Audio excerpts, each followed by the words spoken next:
What is up, everybody? Welcome to Sandlot Gaming Dungeons and Dragons. We are in Season 2, Episode 17, I believe, this time. Running through the Tomb of Annihilation module. We are at the Ruins of Mabala, which we think we cleansed of some kind of evil last week, but we picked up right after we killed an old hag that seemed to be protecting it from anybody coming back to it. So we're going to pick up there. We are short one party member this week. Our druid is going to be very late, looking at fireworks or something for freedom. Yay. But in the rest of our party, we have an Aarakocra bard, we have an elven wizard, an elven monk, and a human fighter. That said, let's jump into the chat and see what's going on.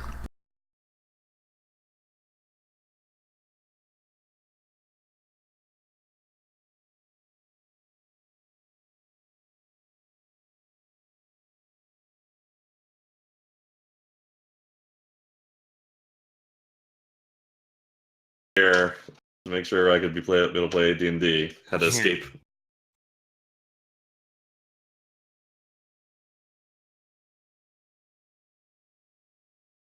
Let's finish up here. And by finish up, I mean start.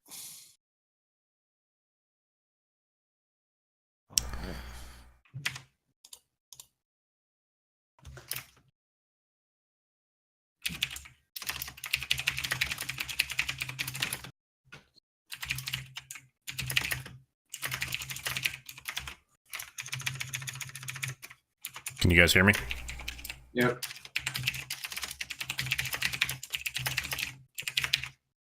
Somebody is typing with purpose. Oh, that's me. Sorry. Hold on. I'm going to mute myself.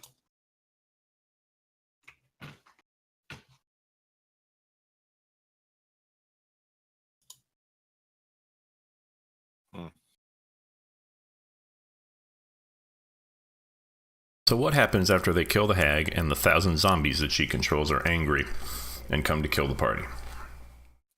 Well, the zombies should die because she no longer has control of them. Or at least be aimless. At least have lost their purpose in life. Squawk says, fuck you. And how much aim do zombies really have? Well, I mean, if you tell them to do things, they've got 100%, I would say. One.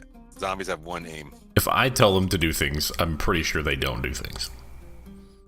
Well, they'd still be doing something. It just wouldn't be what you wanted. Their aim is to eat your brain. That's about it. There's a song about that.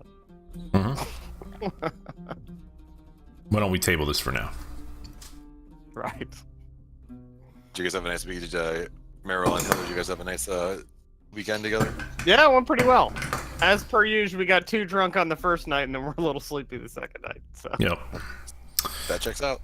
Arguing about politics, on which we are both on the same side of, so that doesn't really make much sense. This was after going into a trivia contest at a bar, feeling totally confident in our outcome, being like, we nailed this, we're very smart. And we were second to last. We got like 3 questions. We were 17th out of 18. So. Yeah. Yeah. Which actually made our name make sense and very apt, because our team name was Low IQ Individuals. There you go. Who was the first president born in the United States? George Washington. Lincoln? See, we thought George Washington too, because we thought you had to be born in the United States to be president. Per the Constitution. Yeah. But apparently you can be a nationalized citizen, which means Martin Van Buren was the first president born in the United States. Definitely wouldn't have got that. Wait, what number president was he? I don't know. 6. Yeah. I just read my son the Little President's book tonight, which actually showcases a whole bunch of founding fathers. So, is the book really called Little Presidents? Like, no. Or is it like a little George Washington running around? Let me get you a pic of it. Hold on. Like Little Presidents would be a good band name. Also, the other one that was interesting to me was, what do these things have in common? And it was the Eiffel Tower, Nintendo, and Adolf Hitler. There was one other thing, but we can't remember. Yeah, I can't remember the fourth one, but there was one more thing. They were all created the same year? They were. That's right. I mean, what else could it be, really? But Well, Nintendo was a playing card company. yeah, that's what the guy said. Yeah, they've been around a while, apparently. Good job, Troy. That's That was one of the one of ones. One of 3 questions we got correct. Yeah, that's one we got. You should have seen the long division we were doing. We had to guess the diameter of the sun. Holy shit! The math we were working out, we're like, all right, 109, because it was 109 Earths.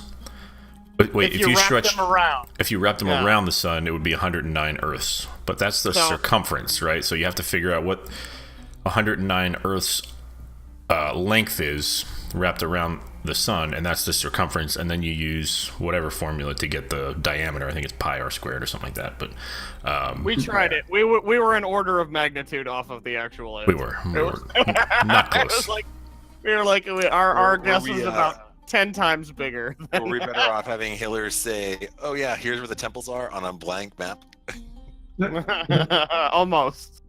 Plus side, my fan is not grinding anymore, so that either means it's just quit, or maybe it's running okay now. We'll see. We'll find out in a few minutes, I'm sure. Do you have a small fire extinguisher? You might have. When my face freezes like this, as my processor seizes up. Just a second, guys. Something smells here, and we've never seen alive again.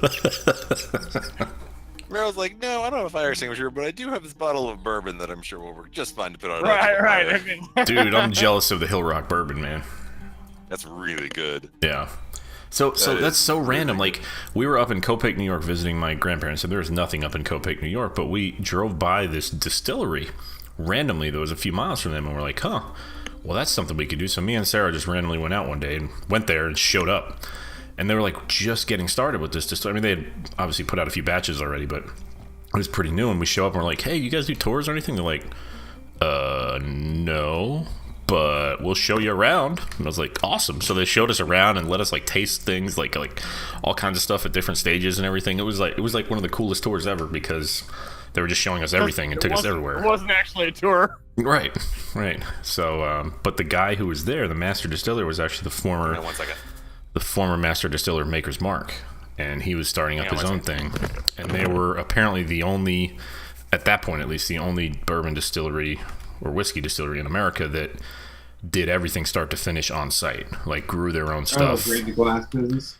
Yeah, like grew their own stuff, and they mash all on site. yeah, they did it all, Wow. which was kind of cool. Yeah, it's not really cost effective. I'll be dead honest. I wouldn't think so, but up there, It's the land's pretty cheap, I guess. I don't know if that matters. But not really, because so I've been, maybe not surprisingly, looking into doing that sort of shit. And the only way that it even starts making sense is because you get farm subsidies. right. That's really it. But then other than that, there's like way crazy restrictions. Not funny enough, not state and locally, but when the feds come into it, because you have to show ownership and transaction between the different ingredients. So you basically have to set up an LLC for each step of the way, but they're all owned by one umbrella corp. It gets really fucked up. Sure. Yeah, I don't know if it was a gimmick they were doing, or they're like, I don't know what the deal was, but No, it is definitely a gimmick. I'm looking at this. The cheapest bottle I'm looking at right now is $100. yeah, it's not cheap. And so we bought a bottle, and we actually had the guy, like the guy was there, and he signed it. I don't know if that's whatever, but No, that's pretty cool. so he was there, and we talked to him for a minute, and he signed it, and then we're riding back, and we're driving back the whole way. We get home, and I pull the bag out of the suitcase out and whatever, and I open it, and shit's all wet, and I'm like, oh no. my god. Oh no! that's the bourbon that you- It that got leaked destroyed. everywhere. Like, we lost half the bottle because it leaked. Oh god. I was so upset. You can buy it online though. You have to get it delivered to DC. Yeah, I don't know that they'll deliver to Virginia. It won't. Yeah, like they have to be licensed or whatever in that state to do it. It's actually one of the products I'm working on right now is a drop delivery service, and Virginia's just basically no go. Like the only thing you can do in Virginia right now is to do in-store pickup. They do Maryland though, because I have seen their products in Maryland. Yeah, depending on the county in Maryland. Yeah, this is up in Baltimore where my sister lives. So Yeah, that's a pretty clear So, shot. not to intervene on the latest podcast of Whiskey Chat, but You know you love it. do we want to play any?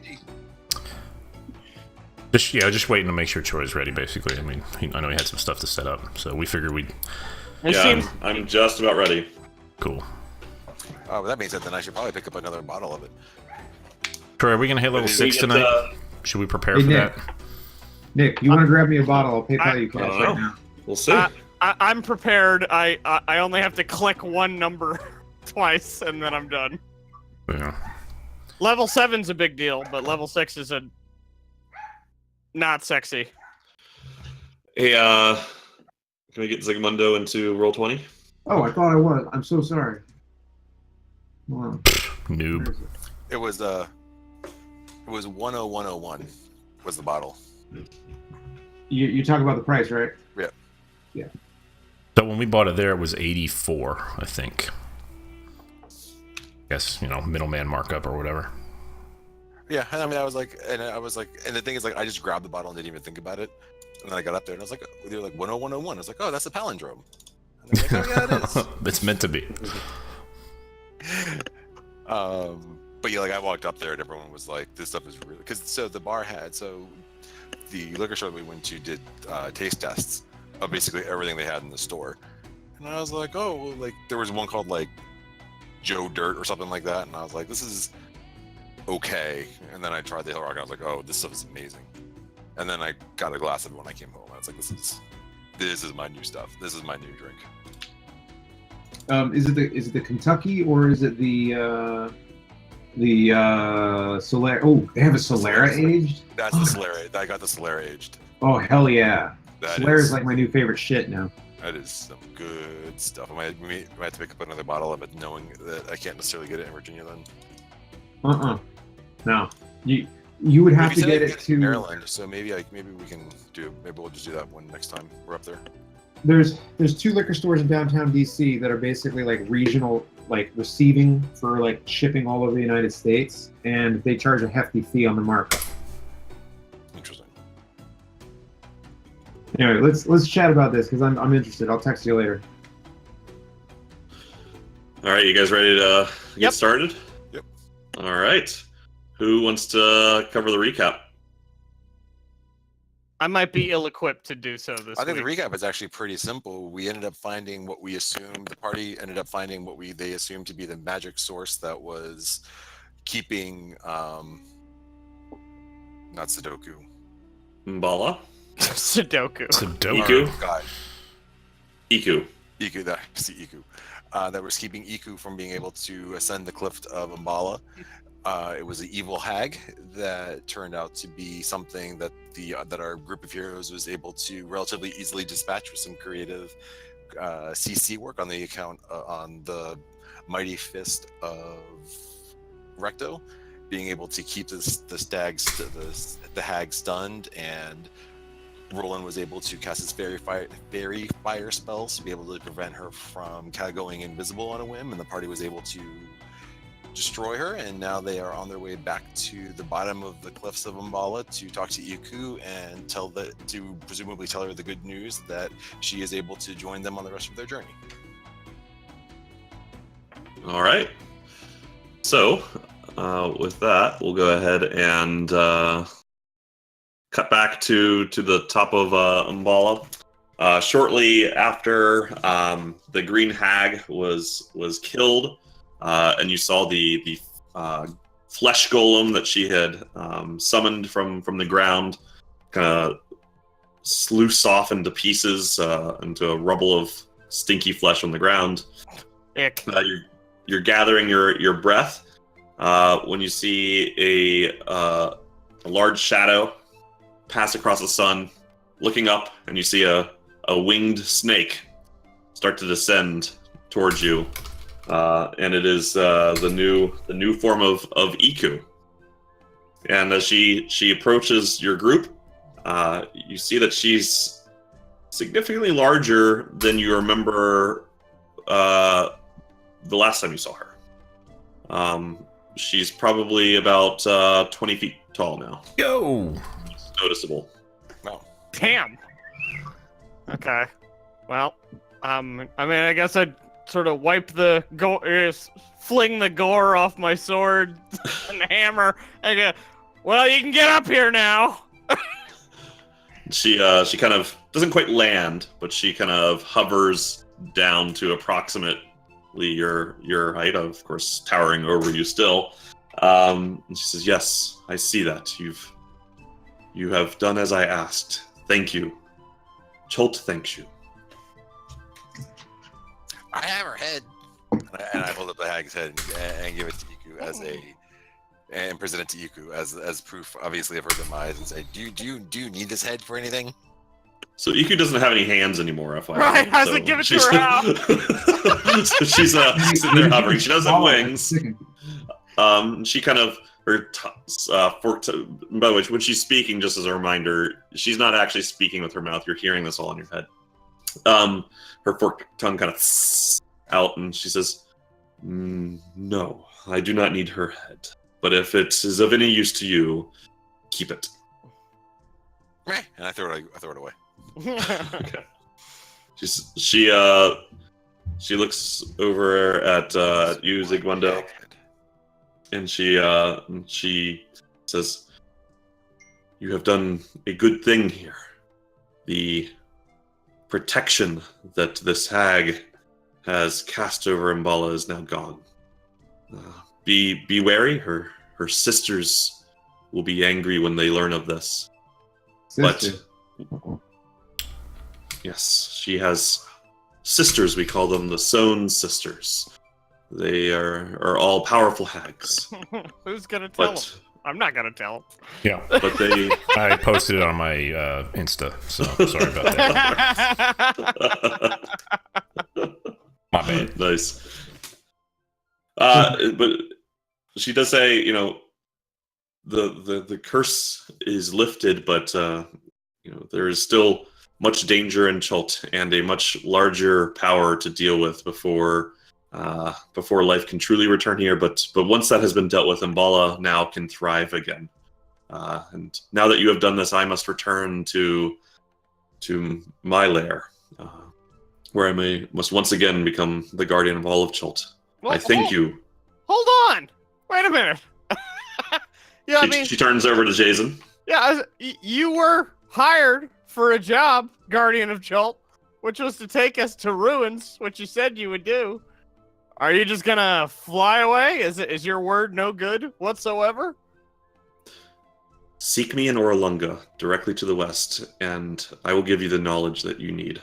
I need the knowledge of how to get to Oralunga. And so she from here.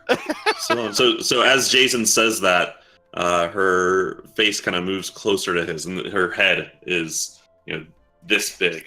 Her big eyes kind of look at you, and Jason, you see a glittering pyramid made of what looks like opal rising out of the jungle, and you can see in your head kind of.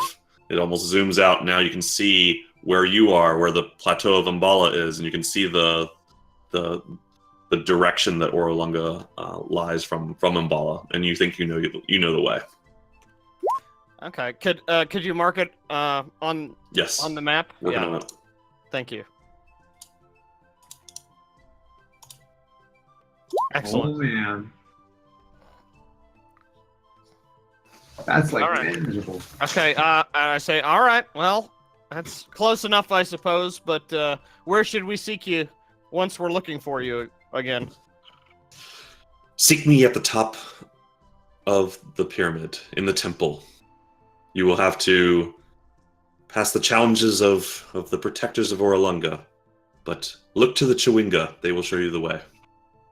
Okay. Any other hints would be very welcome. She kind of almost like smiles in this weird toothy snake grin. You see these big fangs, and she says, "Jason, you will be able to accomplish this. I have faith in all of you. You have accomplished much." And she Can you starts give us to any more of the... away. Hey, wait. Do you have any more of them heals? I do not. My powers grow weak. Changing back into this form has sapped the last of the power that I had. Selfish bitch.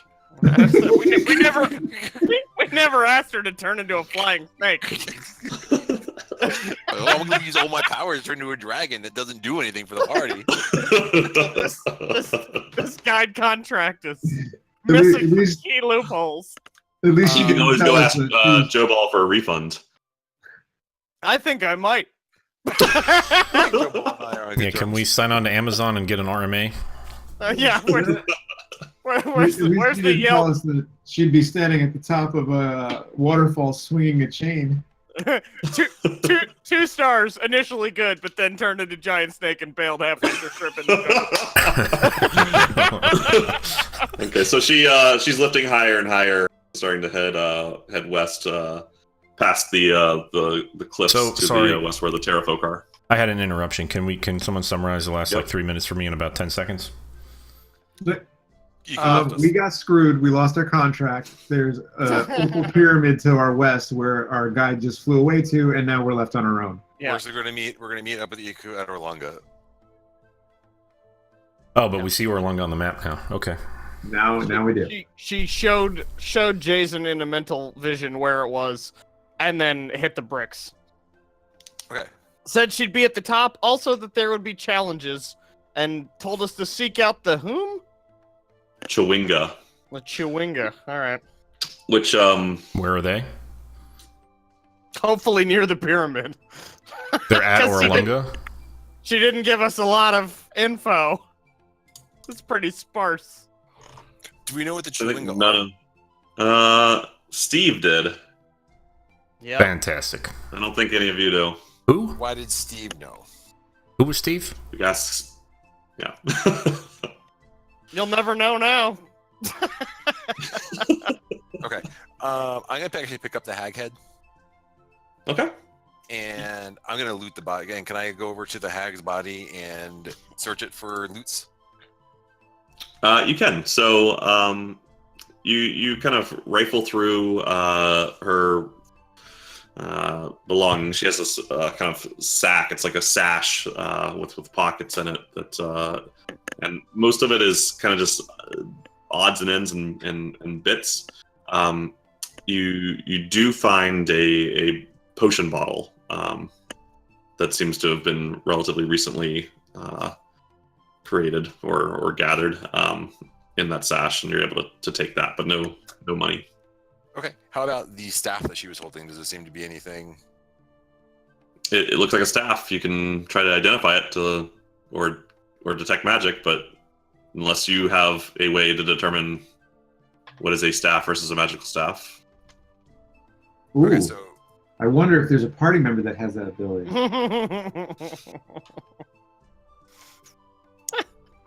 He really should know by now. so would it be safe to say that I can get I have a potion of unknown origin and a staff of unknown origin? Yes. Yeah. Just don't I put would call it the potion Nanny on your Poo Poo's staff. potion and Nanny Poo Poo's staff. Okay, that's actually good. And I would or Jason would anyway recommend to Squawk. It's like, if there are other witches looking for that head, maybe better leave it here or burn it. Oh yeah, but there could be other people looking for a witch's head that need proof that the witch is dead. Who?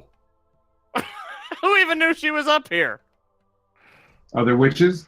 Someone knew. Right. Someone Her, knew. her sisters. You The gonna only tie her one head that- to your belt or something and fly around? Like, The I ol- don't understand. The only, Yeah, I'm gonna take her hair. I'm going to tie it in like a knot around my belt, so whenever I walk around, like it's just this like head, like Ugh, that's gonna stink. Oh, God.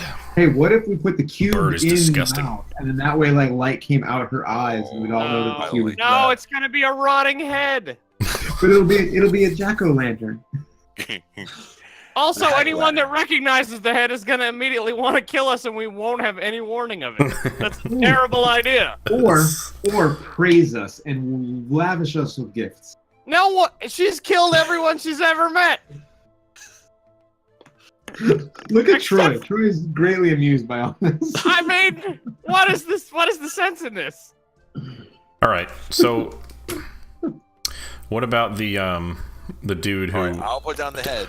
Let's figure out what's up with the staff and the potion if we can. Can Zig Keep the staff, keep the potion, leave the head. can Zig do a quick ritual detect magic to? I Yeah, know it's by not quick, I but it's like think- 10 I minutes, think right? it's a, Leave the money, take the cannoli. Oh shit. Something. Did they upgrade the character sheets? Because all my spell lists completely undid all the ones I had prepared. Oh my god. I don't know if they changed anything. And somebody is clicking want- through my character sheet because it's moving on that. That was I was clicking through. Are you using Yeah, if your you go to 2.0 or your 1.0? 2.0. That's weird. Can I I'll just delete go back and 1.0? figure it out. Sorry. Can I delete 1.0 now? Right after I find out which ones I had referenced. Give me 1 second. Got it. Yeah. Yes for Recto 1.0. Oops, sorry. Okay. I'm not actually doing a menacing attack on anyone. Oh crap. 1.0 doesn't have Menacing attack, Nick. them. Whatever. Ah! Okay. Drop the head! Troy, you can delete 1.0. Okay.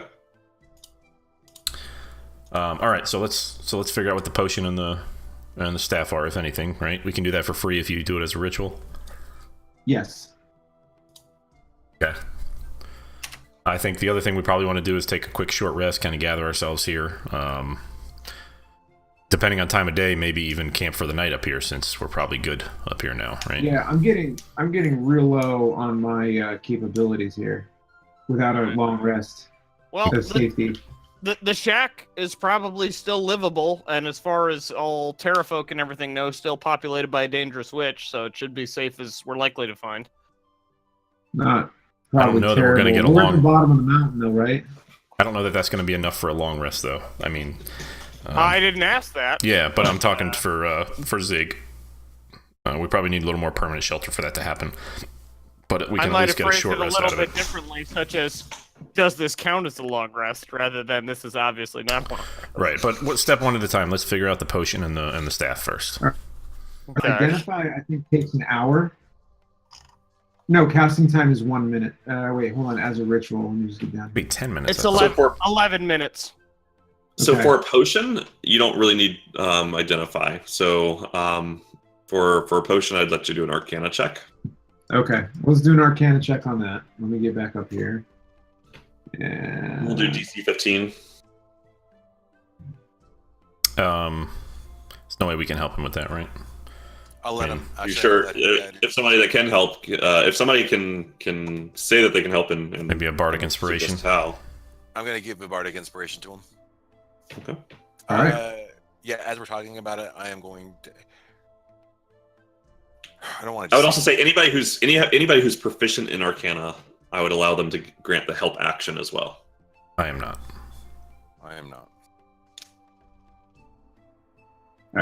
I'm gonna just roll Arcana. Yeah, as we're doing, I'm going to talk about tales of magical items and about. I wish I could actually come up with a story real quick. Do you believe in magic? Oh yeah, that's like thank you, Murray. Yeah. All right, you ready? Yeah, so you can Can you detect this magic in another? So as you kind of study it, looking at the different chemicals, the different reactions that are swirling around. What can you add? You get to roll a D8, I believe, as well. A D8. At this bottle of what's this potion number 9? So you're able to kind of tell that it's some kind of healing potion, but you're not able to determine exactly how strong it is. There you go. Heals is heals. Or what the side effects might be. May cause anal bleeding. That's pretty sure that's an effect, not a side effect. Okay, and are you doing the identify spell on the staff? Yeah, I'm gonna do the identify spell on the staff. There's so many staffs and no magic users. So you spend about 10 minutes kind of setting up your surroundings for the ritual and very carefully kind of going over the notes in your spell book and doing all the steps in the right order. And about 10 minutes in, you're really sure it's a stick. It's a stick. Nice. All right. Can I head over to the zombie that fell apart and just kind of inspect it and look around, see if there's anything? I don't know. I'm sure it's just a zombie that was sewn together, but just to kind of double check and make sure there's nothing. Sure. It's not going to come back together, or he didn't like eat a magical dagger or something. Yeah. So you go over and you look, and it does not look like it combined. It looks like whatever magic was not only causing it to animate, but keeping it, let's say, fresh, has since gone, and it is started to rot very, very rapidly. It was the course of an investment banker, and it has $1 million gold on it. Can we what about the grave? Like he came out of the grave. Can we see into the bottom? Yeah, you can go check it out. See if there's anything in the actual grave. So you walk over, and it's he didn't like get somebody to like dig another 6 foot by 6 foot by 4 foot hole. It's basically collapsed earth, and there's a bit of a depression about the size of him from how much from him crawling out of it, and it's all very much even looser than even before. From the top of it, you don't see anything. I would ask Sigmundo, would you mind seeing if you could detect any more magic around? Anything that is left might be useful rather than harmful to us. That's true. So I have to use this as a ritual, otherwise I risk burning through a precious spell slot. Well, I don't need to be anywhere in the next 10 minutes. Okay, you got it, boss. So I start taking out the broom and creating a circle of detect magic on the ground again, and make the glyphs in the right cardinal directions. All right. Scott sure does love his rituals. I'm trying to see if anywhere is glowing, basically, right? Right. Yeah, the range on detect magic is... Come get some of the glowing. 30 feet. 30 whole feet. Do it next to the hut, then. Yeah. Yeah. Maybe even in the hut. Or So where are you doing it from? Maybe maybe in the So- doorway of the hut. So right, like, well, the hut wasn't super big, so I'm gonna go, I guess, kind of out right in front of the door. Okay. So you do the ritual, and you do sense a strong glow from within the hut. From underneath what you recall, there was a kind of alchemical table, and it seems like there is something glowing underneath of that. You also can faintly detect a small glow from underground, not near the grave that the flesh golem dug himself out of, but near the cistern. All right, so hey everybody, why don't you listen up? So I tell Jason that he needs the help because I'm so puny and weak that there's this thing going on underneath the table that we got to dig it out. And then I also let everybody know that there's something over by the cistern. We're gonna go investigate. Can he I'll tell go that, investigate the cistern while he's digging around under the table. Can you tell how deep it is under the cistern? Like, is that something we have to dig out? I don't know what a cistern is. A cistern is basically a well. It's a well. Right. Okay. See if there's a bucket. A cistern is an unnatural tank well. underground that holds water. Okay. Still see if there's a bucket. Yep. It's about 20 feet down. So it's in the cistern potentially. Can we send Hansy down there? All right, let's deal with the one under the table first, and then let's go adventuring over to the cistern. I've got some Good rope. idea. I said, good to know we'll get something potentially more useful than a hag head out of this. Can I put dancing And then- lights? Can I cast dancing lights down the Yeah, cistern? no, wait, hang on. Let's deal with the one under the One table. at a You time. can, but let's do one at a time. So who's going inside the hut to look under the table? We'll give Jason, somebody's got to dig. Okay. All right. So I'll take the table and just sort of one-handed pick it up and throw it across the hut. Okay, and so let's hold on. So Table flip. So you're going into the hut. You're alone, or Well, I No, mean, no, no. We're all standing in the doorway. Where were they? I'm in. We're not all standing in the doorway. No. Anders, Zigmundo's in the doorway. Recto is not. Okay, what is Squawk doing? Just. Squawk, are you heading over to the cistern? Yes. Okay. I'm And still Recto- over. I'm still over by the grave right now. No, hold on, because Actually, I'm. I want to hang out by the grave. Hang on, because I'm not I'm out by the absolutely cistern. I'm sure. hanging by the grave. Because I'm not absolutely sure what's going to happen there. I stand poised with a cantrip of fire ready to burn the whole hut down. With Jason inside. Great. That's so Zigmundo. Guys, I saw a spider. just like Divinity all over again. Okay.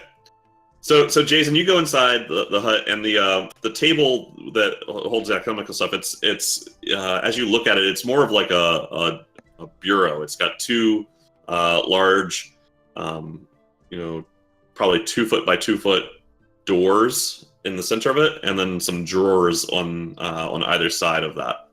So it's quite heavy. It looks like. All right. Is there room to slide it to this either side? Slide the whole thing. Yeah, like you would, like if you're moving a fridge. You want to open it first? No, he said it was underneath, right? So I'm gonna look to see if it's covering. Underneath a cistern. Oh, in the bureau. All right. Well, then Yeah. Yeah. Okay. Then yes, I would open it up. Okay. So you open the double doors, and inside you see a large, probably about a foot tall statue that appears to be made out of some sort of green stone. Maybe jade. You're not really sure. It's got some cracks in it.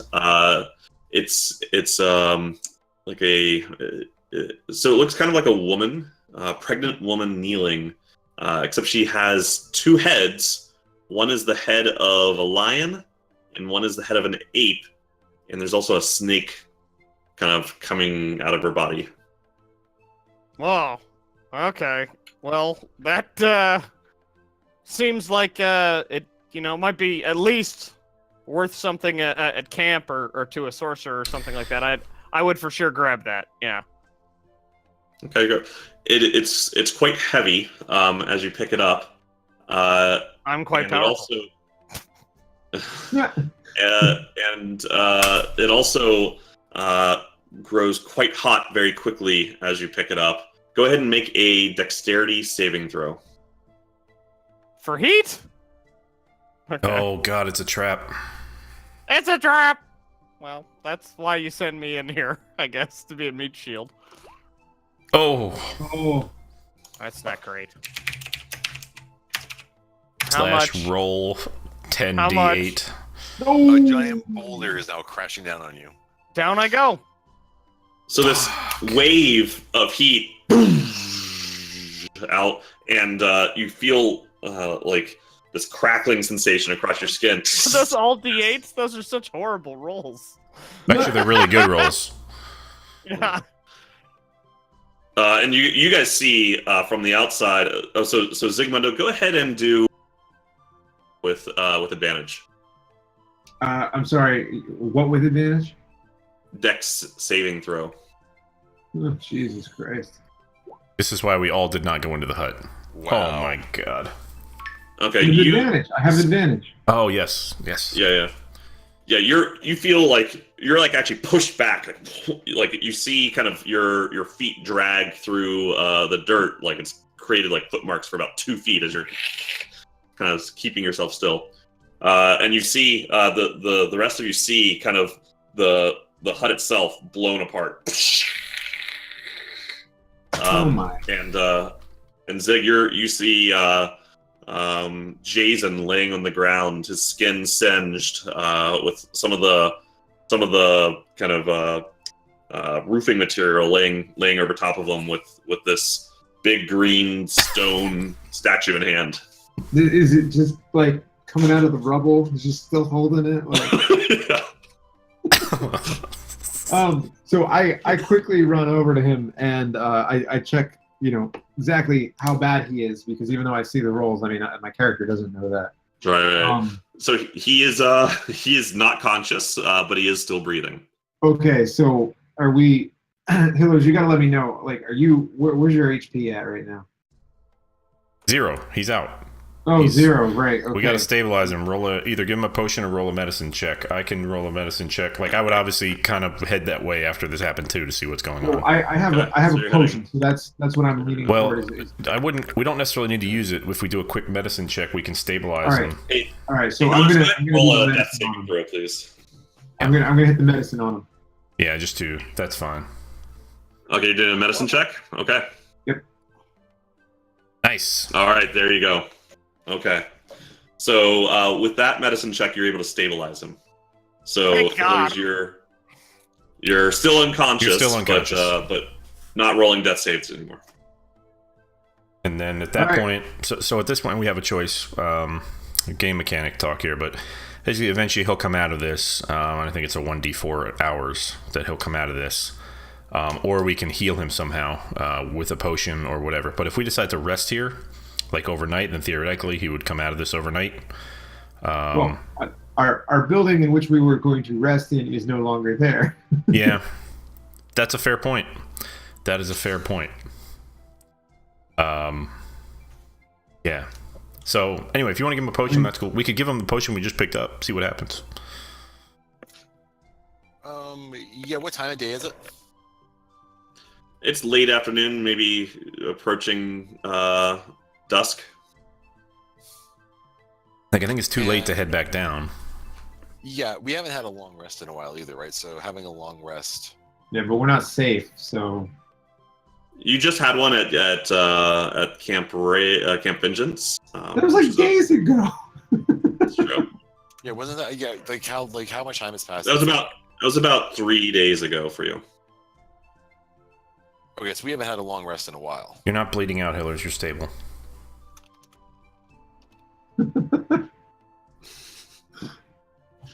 No, I'm asking. We haven't had a long rest Oh, in sorry. a while. No, in 3 days. Well, we're not going to get a long rest here. All we're going to get is a short rest, but we want a can short rest unless Um, we find a structure where we can long rest. Okay. But All we right. do need to put up camp for the night somewhere too. We got to start do. thinking about that. And if we do that, we can basically have somebody whoever's on watch can kind of keep an eye on Hillers to bring back, or we can just feed him a potion and bring him up, or if somebody has a healing spell of some kind, they can bring him up. Oh, even when he comes back up, we're still gonna have to heal him up, right? Like, there's no just letting him hover Well, around here. but if he's short rest, he can use his hit dice to heal up too, as long as he's up and able to do that. Okay, so you said basically he's gonna wake up somewhere within a 1d4, so that's presumably gonna be before nightfall, and then at that point we could hit dice it up. I think so. Yeah. All right, let's go for that. That's my vote. So just kind of hang here, keep an eye on him. Mhm. What do we want to do with this artifact? Well, it's still in his hand. Nobody's touched it yet. Yeah. So he's Might be he's holding the infusing artifact, now. Troy. He is. How, like, is it on the? So it's like clutched to his chest, or like what's the? How It's in his how does hand. this It's look? just- Yeah, just Okay. Can I grab like a stick or something and try to like knock it out of his hand? Maybe. sure. And ask that you guys Touch it. Just ask. with your stone fit. No.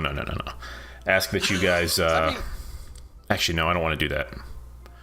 Shit. How do we want to remove that? Because when he wakes up, what's going to happen? Like, The trap's already been triggered. You can throw a stick at it. I give him fine. You know what?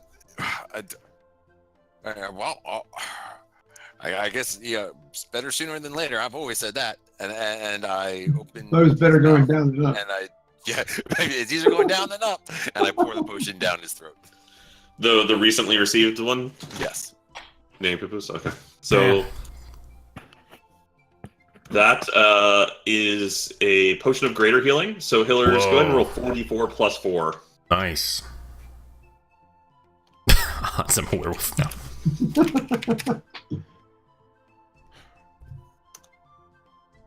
Oh my god! You have 8 hit points. Good night, everybody. Oh my god! Motion to let him roll that again. No. Wow! Well, Does anybody those are have the all. mulligan spell? Some group across the country is having the night of their life right now. Those are from the 8s I rolled last week. Yeah, true.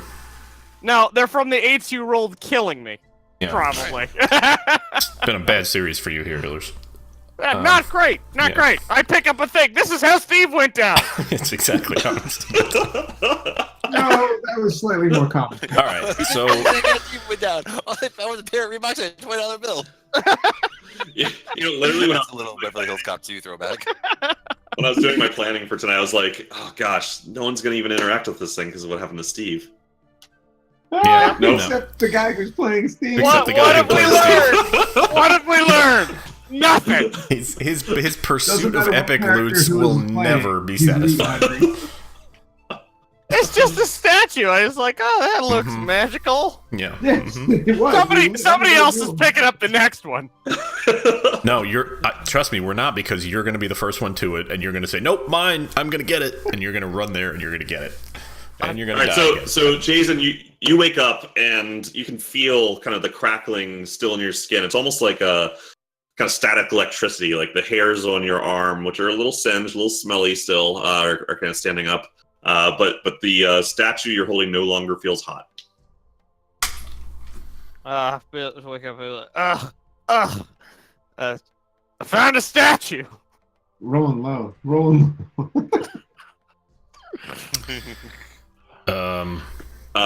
And you look around, Jason, and you see the hut that you were in is kind of blown apart in a We circle noticed. around you. All of the kind of jars and every all of the pottery, all the glass completely destroyed. Just kind of like this soup of alchemical juice on the ground. But we think this thing is, whatever trap it had is gone. It's triggered. We're good. Who are you asking? I'm asking our group. Anybody who will respond. I'm not too great, actually. Feeling pretty rough down here. Well, walk it off. You'll be fine. So, what do we I want to know do who's about this picking thing? who's picking up the next figurine. Do we want to run an Arcana check on it? Yeah, let's run an Arcana check on it. Okay. I'm beginning to believe Go that for the it. magic he was detecting was a bomb. Well, she was protecting it in there for some reason.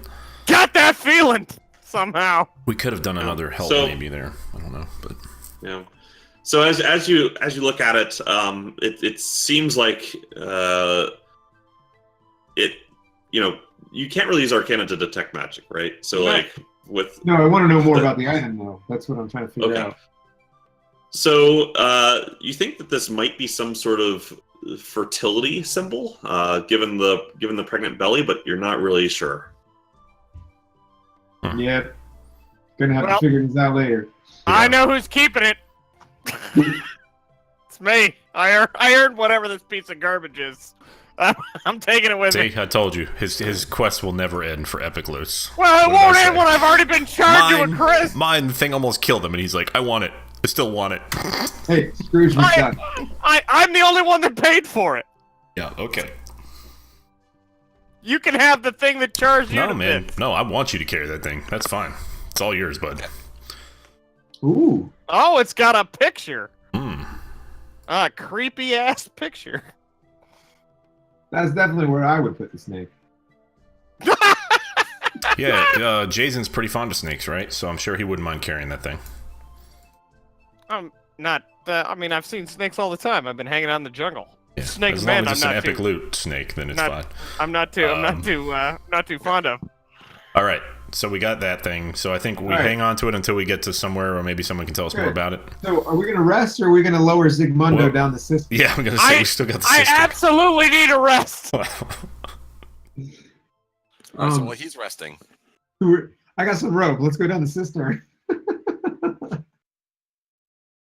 I'm Yeah. for that.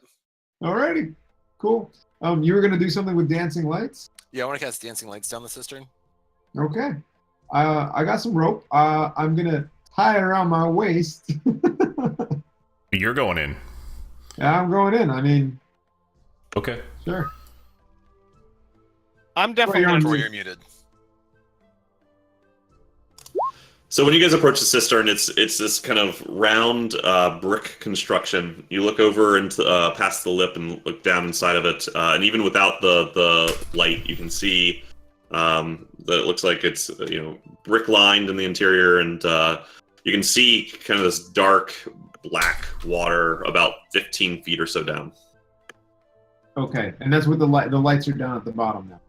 That's without the lights. So Squawk, do you want to cast the lights in? Yes.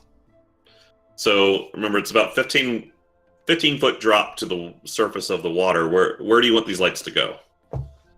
I want them to kind of like spiral downward as they fall down, just to kind of light the path of the down the cistern, just to get an idea what it's like all I have the an way idea. down. Could you have them sort of follow me down so that I might have something to see in front of me? I can send one down so you can see how far down you need to go. I'll have one in the middle, and then I'll have one guy down in front of you. About Sounds 5 good. feet in front of you.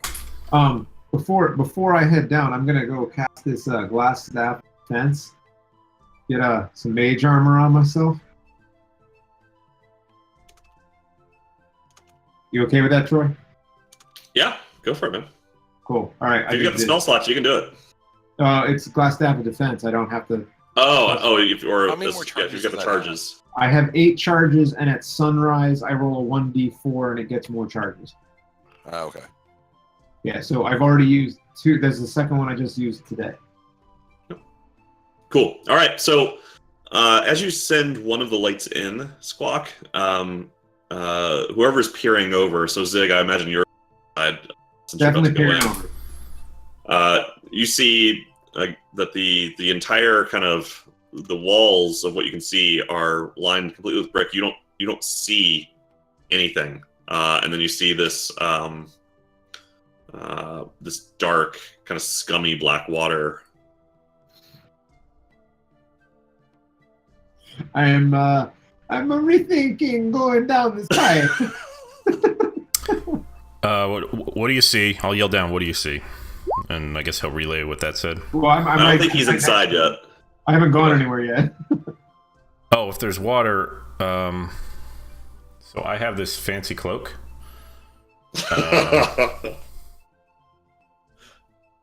Cloak of the Manta Ray. Gah.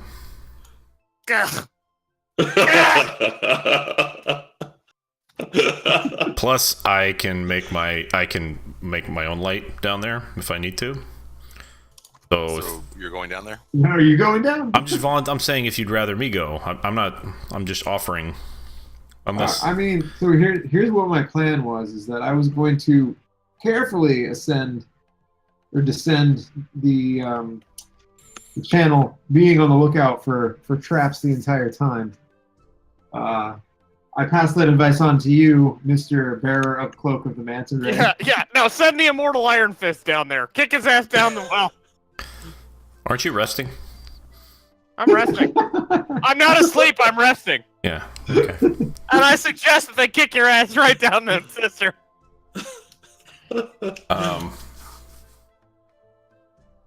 I mean, if you guys are fine with that, I don't know. I mean, what makes more sense? What's our best option here? Well, so Go. yeah, I'd go. I'm fine with you going. All right, so let's do that I then. take the rope off and I tie it around your waist. That goes on. What has ever gone wrong with that plan?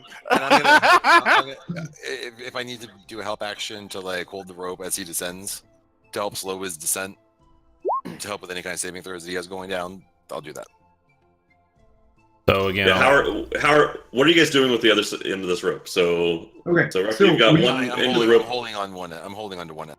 So as I recall, there was a bunch of like old stone pillars and stuff near the entrance of the cistern. Yeah.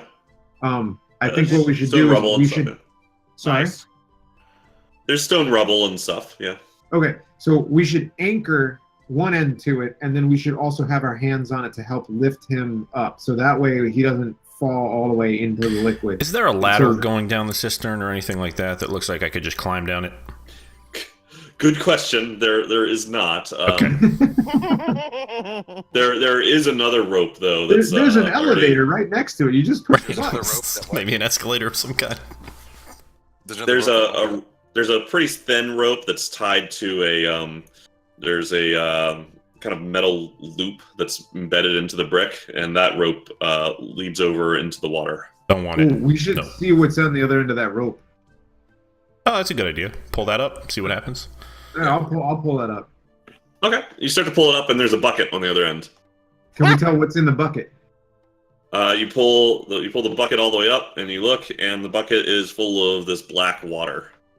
Can I tell that it is actually just water that's really gross, or maybe it's some self-oozing slime? How do you want to determine that? I guess if I'm afraid of it being magical, I'd like to know our by arcana on that, and then I'm not good By at. logic, shouldn't we just cast fire on it? So with So we see Arcana, the you're different not. else. So it looks pretty much like black water. Arcana's not gonna Okay. help you. What about a any nature further there. check? Yeah, let's go ahead and do it. Let's do a DC 13 here. All right, I only have a 4 on nature. A +4 is pretty good. Oh, okay. There you go. That's not very good. enough. It looks like really yucky water. I really yucky I stick water. my stone fist in the water, in the bucket. Okay, your stone. You can't really feel anything through your stone fist, but you pull it back up and it's glistening. It's wet. But nothing. I don't feel anything. This is in Nothing. water's wet. Okay. It doesn't seem to I like. take the bucket and I dump the water on the ground and then I use firebolt on it. Okay, you dump the water on and it kind of seeps into the cracks, and you firebolt it, and some of the dirt and a little bit of stone flies up, and that part doesn't really appear to be wet anymore. Does Okay. it smell Didn't like explode. anything? Does it like if I smell? It does smell a bit. That's true. So Is there- as you get even especially not so much the bucket, but from the lip of the cistern, it smells like a little brackish. Is there smoke on this water? Oh God, Is there fire in the sky? no, none of that. Sorry.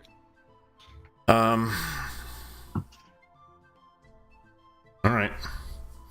Well, All right. should we go down? Let's you and Recto go down. Voice it's easier going down than up. There you go. You have always said that.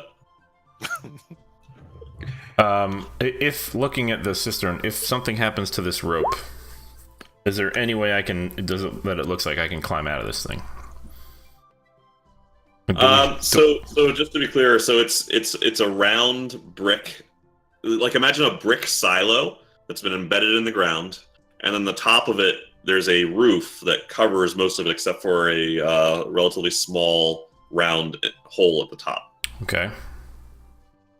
It would be quite difficult to climb out. Yeah. We'd have to use Um, another of our precious ropes. Yeah. Cordage is recoupable. What do you think, guys? Should one of us go down or no? Or should we just leave? Yeah, I think so. Yeah, there's something magical down there. Just let's make an educated guess on it before we go and grab it with our bare hand. I think the owner of the magical manta ray cloak should go down there. No, that's what I thought was happening. All right. I'm gonna go down, but I'm gonna say if I go down and I die, I would like for Zigmundo to have this cloak. There you go. I want to throw that out there. You heard it here first. Yep. Do we have a witness? Yeah, I have a witness. All you right. witnessed me Witness. kissing in that cistern on my Yeah. way off Um, off the plateau. all right. Can I fit through the hole in the top, or do we need to make it bigger? You can. Okay. No, you can. How's he gonna get it if you die down there? All right. So do we have a second rope just in case something I got a happens to rope. this one? So I have. I mean, I have one I can leave up here too. That's a good idea. Let's do that. So I'll leave mine up here. I have a 50-foot or whatever rope, and I'll just leave that up here. And then I guess we'll tie it around my waist or whatever, lower me down. Yep. If I get down there and I tug on it 3 times quickly, pull me up hard. Okay. What if it's limp? Should I tug your dead body through the axe trap? I will. No, you'll notice it. I'll tug just how it, like I'll show them what I mean by that, and I'll tug, 3 times hard on the rope before I go down and say if I tug like this, then pull me up immediately. How long is the rope that you have tied to? Like how much? What's the length of rope? So let me ask this differently. Like how long? 50 feet. 50 feet, but so what did you tie it to? How far away is the thing you tied it to? I thought there was some columns right next to the base of the cistern. There is. That's probably about 10 feet away. Okay, so that still is 25 or 35 feet according to you to the bottom of the water. Yeah. Well, Okay. and then Yeah, it's so 10 what, feet across the surface, then a 15-foot drop down. and then depending on my waistline, tying it around me is how long. Oh god, another 5 feet at least. judging Yeah, by 5 your feet. weight. Yeah. I'm pretty tiny, so What, another 2 feet? I mean, what, 2.5. what's your weight? Yeah. 36 inches? 3 feet? probably 30, 2.5. So I'm only 4'10", so Just go on ahead over to the rope. We're gonna call it 5 feet just to keep the math easy. 5 feet tied around me. Mm-hmm. Wow. So you got okay. it nice and You got yourself a Round harness around you made out of twice. it. Yeah. All right. yeah, you get the rock climbing harness with cinching up into your nutsack kind of thing. All right. So let's do it then. So before I go down, I'll cast. I'll use light on my stone fist just to kind of light my way as I'm going down. Yep. Yep. And yeah. You So- pop the hood up on the cloak, which gives you underwater. Yep. I'll pull the hood up. Okay. You start to descend, and who's like descending? Who's holding the? I'm holding closest to the cistern. Okay. Hopefully let's go both of ahead you. and do Hopefully a, both of you are holding it. I'm thinking. I'm holding it as well. I'm helping him as well. All right. So one of you roll athletics with advantage, and we're gonna do a DC 13. Oh God. So Nick, I have a 0 athletics. So do I have a 1 athletics? Ah, you should go. All right. So That's not exactly a so they start to drop you down, and you're just a little too heavy, and so they don't drop you entirely, but the rope starts to kind of feed through their hands quicker than you expected as you Jesus Christ. down towards the water. Okay. I mean, I'll try to kind of grab the sides if I can with my hand or my feet, kind of lower it. Kind of slow myself down as I'm going. Okay, try. I'll let you do an acrobatics check on that. Okay. Hey, All right. So as you start to down faster, you put your feet up and kind of do that on one side and your hand up on the other, and do like a reverse spider climb to slow your descent, and you stop yourself about 1 foot above the water. Okay. I will kind of dip my I want to either put my foot or my hand in the water first before I do anything else, and just kind of make a quick little splash and see if anything happens. You're gonna put your foot in it, all right? All right, so you drop one of your feet because you're kind of holding everything else. So you drop one of your feet in, kind of splash around, pull your foot right out. You wait a second, and the water seems to still the ripples are going through, but they're starting to settle. And I don't sense any motion in the water or anything like that. So how big is this You do thing? not. Like, how big is this tank that I'm in here? So it's not big. So it's about a 15-foot diameter. Okay. In that case, the next thing I'll try to put my stone fist in, my lit up stone fist, and see what the light shows me, if anything. Okay, so you put your stone fist down in there, and you can see the stone fist glowing, but it's very quickly a very diffuse glow, and even 6-7 inches down into the water, it's like you can't even see the full definition of the stone fist. It's a very opaque liquid. course it is. How far down is he? Right now, he's about 15 feet down. All right. So Is there almost- a rock or something? Is there like a? So what I want to do is say, all right. So how's it going down there? Vision is difficult. There is not. I cannot see much, even with the light. So Do you want us to throw you down a rock? No. Yeah, or if you can maybe throw those dancing lights down here again. I'm not sure what the range So on you can those see again. if you can. The idea would be that if you had the rock, you could drop it into the water and see if you could like hear it hit the ground or something. Sure. Yeah. Throw a rock. well, so hold on real quick before we throw a rock. When I was detecting that there was a magical something there, it was about about 20 feet down. So it's only another 5 feet below you. Well, about 20 feet down. You're about 15. The surface of the water is what Troy said. All right. I'll when I dip my foot in the water, did I feel anything? Did I Got wet. Felt Okay. wet. It's cold. don't throw any rocks down. I don't want you guys to let go of this rope. So don't do that. But it just felt cold. It felt cold water, not like unusually cold, just like normal cold, right? No. Yes. Just go in the water. All right.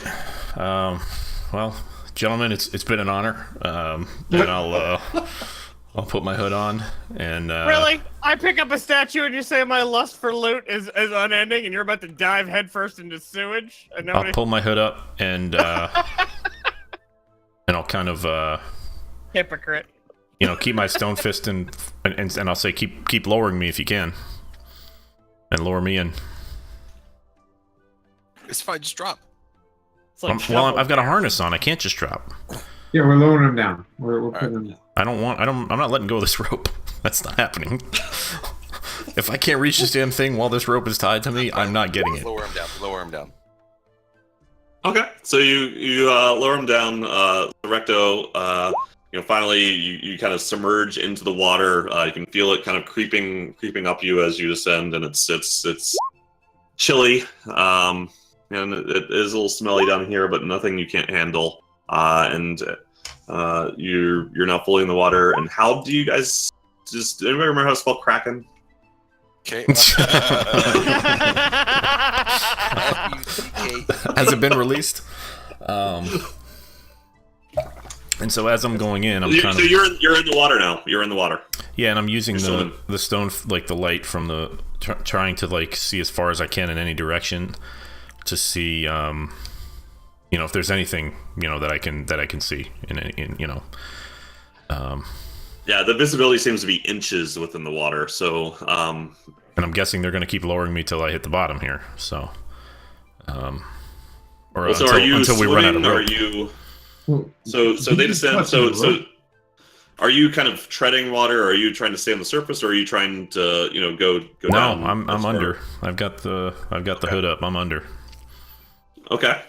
So you've got the fist. You can at an arm's length you can see that there's light in that direction, but you can't even see the fist. You got to bring it to about like maybe a foot to even be able to see the form of your fist, and then closer if you want to see any detail. So you definitely can't see the walls of the cistern. You currently don't see anything. How do you want to kind of try and search this place? You're not at. I'm gonna say you're 5 feet below the surface. You're not touching bottom. Yeah. So from a mechanic, so what are we doing with the rope now? Is he still tied to the rope? He is, and I assume you're just continuing to lower him until the rope is fully lowered. I guess. Yeah, fine. Okay. So he's still tethered to this, and we're fishing with the recto. As bait. Which there would be about 25 feet, according to my math, of rope that could go below the water. Okay. So what I'll do is I'll come back to the feet. surface and try to swim in one direction, as far as I can. Okay. So you go up to the surface and you're able to swim all the way to one side, and now you're pressed up against the wall of the cistern, and you've got your fist, so you can see quite well when you're up when you're above the water.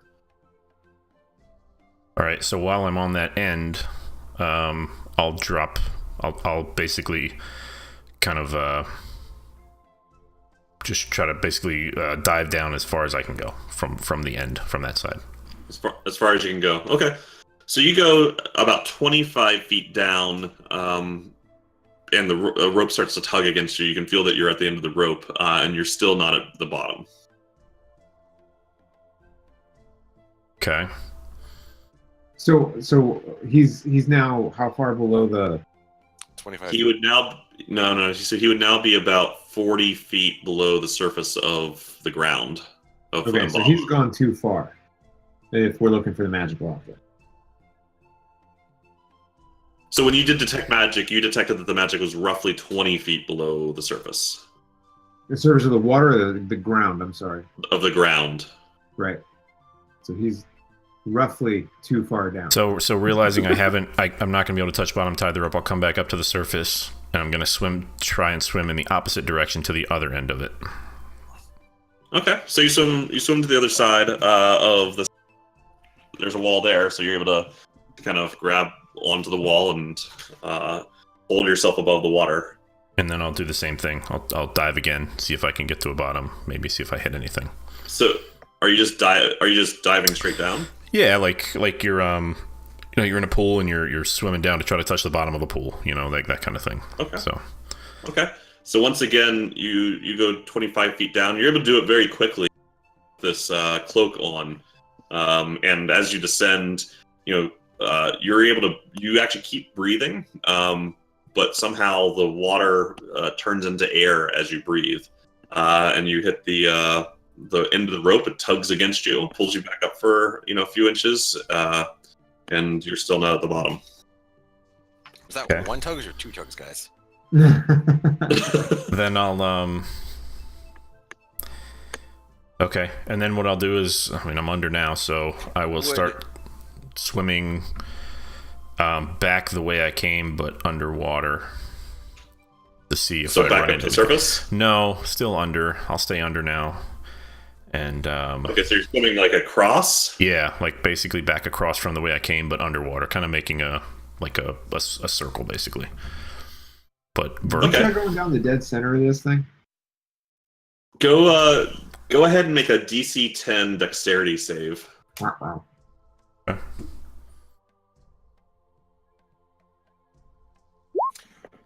Okay. So you swim across, and you're really fast, by the way. You like super fast swimming with this cloak on. So, And and this you're cloak is just great. as you're swimming, you put your hand out, and you can feel the other side of the wall, and you're just able to stop yourself in time before you bash your head against the wall. And so you find yourself up against the opposite wall. Okay. Now, can I see? Like, is this shaped like a cylinder? Or is this shaped like a? Can I see the? It's shaped like a cylinder. So I can see, like, I'm swimming the long ways, right? Like, I can see. Yeah. Like, I can see the perpendicular directions where I'm. That's right. Okay. So whatever's in here is deep. I'm gonna have to take this rope off to get it, and I don't want to do that. So I'm gonna tug on the rope 3 times to have them pull me back up. He wants to come up. So I start pulling him up. Okay. Go ahead and make an athletics checks, guys. Yeah. Got it. All right. So you start to pull them up, and Rector, you feel kind of weight start to lessen as you get pulled out, and as you get out, you've kind of got to scramble with your feet to help a little bit, but they're able to pull you up to the lip of the cistern high enough for you to grab the edge. I'll tell them whatever's down there. Whatever's down there, it's deeper than the rope will allow us to go. And Would you go swimming? Did you find it? so our next option would either be to tie 2 ropes together to go down there, or somebody go down there and untie themselves and figure out what's down there. But I swam around and I did not find anything. I went, what did you say, about 25 feet below the water surface? Yep. So it's deeper than that. If you want, we can tie 2 ropes together and try it again, and I can head deeper. Why don't you just swim? I'm not untying this rope from my body. It's not happening. Because You realize okay, if anything yanked you, they'd just let you go anyway. if I untie this thing, how do I get myself tied back up? Or do you Tying want it to yourself and grabbing the rope and we pull you up? Hey, well, Chris, if you've got an idea, why don't you shout it out again to us there? Because your Hey, sideline. and just a reminder here to Zigmundo is that what you saw was 20 feet below the surface of the ground. Which is the Right. surface of the water, as far as we know, right? The surface of the water is 15 feet, so what you saw would have been roughly 5 feet below the surface of the Right, water. Why don't you That's give how I Zigmundo the calculated. rope, the cloak, and we can figure out what he needs because he knows what he's looking for. Yeah, that's fine. I could do that. Okay. So But yeah, I'll take off. I'll say, hey man, you're better at. Maybe you can sense this magical presence better than I can. So, Right. This is what we're gonna do. I accept your cloak. I'm going to Peace out. detect magic lasts for about a minute. It says right. Sure. Let's see. Hold on a minute. Duration's 10 minutes. Oh, phenomenal!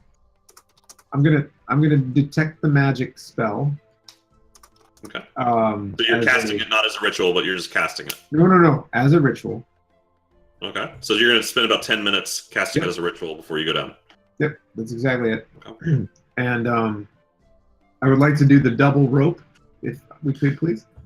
Okay. And where are you when you cast this detect magic spell? I'm going to be about When you're performing the ritual. Let's say I'm about 5 feet from the edge of the cistern. Okay.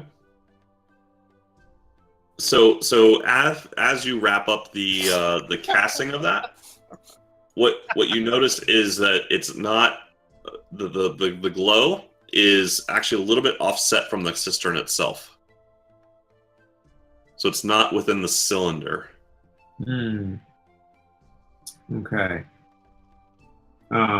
Very good. But so Can you from tell my what it's position, shaped can I like? tell- is it straight down? Is it Yeah, so you can tell kind of which side it's on, and it seems to be about 10 feet away from what you can see as the wall of the cistern. so 10 on the Interior other wall. side of the cistern for me, or like directly below me? Or Sure, let's side say it's directly below you. Okay. It's actually directly below you, but you know there's not where the cistern proper is. Okay. Very cool. All right. So yeah, I'd like to read through some stuff that Hiller's posting here. Does he tell us that? Like he lets us know that, I'm guessing, so we know. No, I'm gonna let you know that now. Okay. In I'd that like- case, I'd there like might a be some second type rope. of secret, like Like a chamber, passageway like, or a could be- chamber, like or a tunnel, hatch it's or so something. murky you couldn't see it. Yeah, like just separated from the cistern itself, like maybe under the house where the house was. No, I mean maybe. But what I'm thinking is that because it was so dark and you were ping ponging back and forth, that you didn't know what you were looking for, therefore you couldn't find it. So now that we know it's about 5 feet below the surface of the water and it's underneath me, we're gonna drag down and I'm gonna look for No. holes in the wall of the cistern. Okay. Yeah. Sure. Okay. We got 2 ropes now, right? Yeah, we can All tie. right, so you've got a lot of rope length. All Got a right, lot of rope. and All right. who's lowering Down. down? I guess Better down than up, it's I me say. and me and Squawk. Okay, so one of you make. So let's say who's going to be the lead guy. I will be. Okay, so go ahead and make a athletics check with advantage. Okay, so as they start lowering you down, and the rope just burns Would through need their to be hands, bare, like walks to the edge. you drop straight towards the water. You can make you can try to make an acrobatics check to save yourself if you'd like. I would love to. Mamma mia! Oh! Wow! Oh! you like pull your staff out and kind of swing it to the side, bring yourself to a stop right above the water. All right. All right. All right. Okay, No, good. Italian Matthew. Now, can he McConaughey. sense the direction of where that's coming from still? Yeah, 10 Yeah, minutes, he I would can. hope. So he's got 10 minutes. So you can see that it's a little bit below you and the wall of the cistern that you're looking at. So Cool. it's So definitely. I don said hood, and I start. I go below the surface of the water, and I start putting my hands out to feel for something in front of me that would be toward the glow. Yeah, do it. Go ahead and do a. We're going to do a DC 10 dexterity check with advantage since you know what general. Actually, I'm sorry, not a dexterity. We're going to do an investigation check with advantage here to try and. You said do DC 10. So what do you want me to do? So DC 10, I'm trying to start to tell you guys in some cases what the barrier is, what the challenge level is. No, That's fine. the difficulty level. Roll investigation with advantage, okay. right? DC 10 means you want to roll a 10 or above. All right, on And investigation. it's investigation with advantage.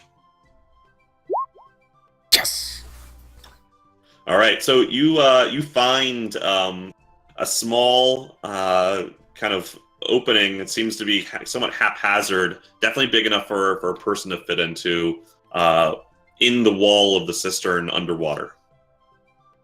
All right, and I cautiously put my hands out to get through it. Okay, and so you find that hole leads to a tunnel, and that tunnel is completely filled with this water. I proceed through the tunnel, Okay. and I mumble to myself something about Goombas. So you crawl through. You crawl about 10 feet in, and you can feel kind of the weight of kind of the ceiling is no longer there. There seems to be some sort of opening above you. Okay. So I would go through the opening. Okay. So you stand up and you see a very small chamber that's not filled with water. Right. The water is even where you are, and this chamber is maybe 3.5, 4 feet square. Or cube, and seems to just be mostly natural earth with some roots sticking through. And you see a sack there's two sacks kind of sitting there in this chamber. Oh boy. So I mean, I'm still got the detect magic on here. What can I tell? What's is one sack glowier than the other? Yeah, the glow is still a pretty light, elongated glow from one of the two sacks. The glowing object is about 8 inches long, maybe 1 foot, or I mean, not foot, 1 foot, like 1 to 2 inches tall. Okay, but is it coming from one sack or the other sack? Just one sack, just one of the sacks. We'll call it sack A. Sack A. Oh Lord, man! Sack B does not have any glow. If only Steve Dark Magic were here to take the other sack. Okay, so I'm going to leave the sack where it is, but I'm going to open it. I'd like to open the Which top one? of it. The sack A. Okay. So you open up sack A, and do you have any light source right now? It's a good question. I did not cast any light source with me. So right now, you're barely able to make out these sacks. Really will make out. Mostly from feeling with your hands. Okay, so I'm not able to see anything. No. Would you allow me? Let's see here.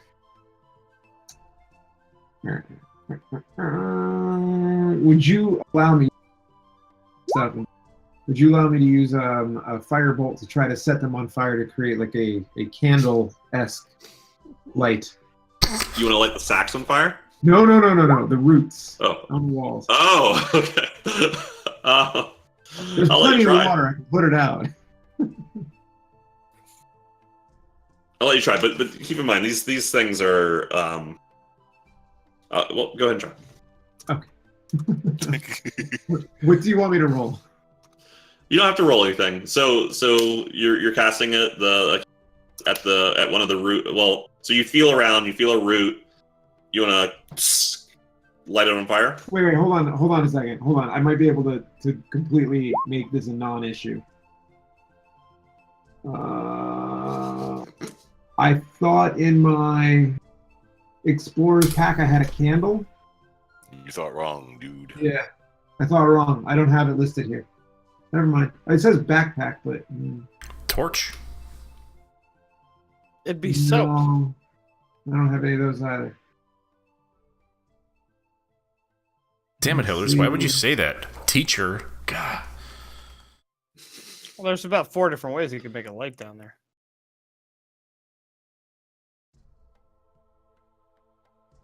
Yeah, I don't have.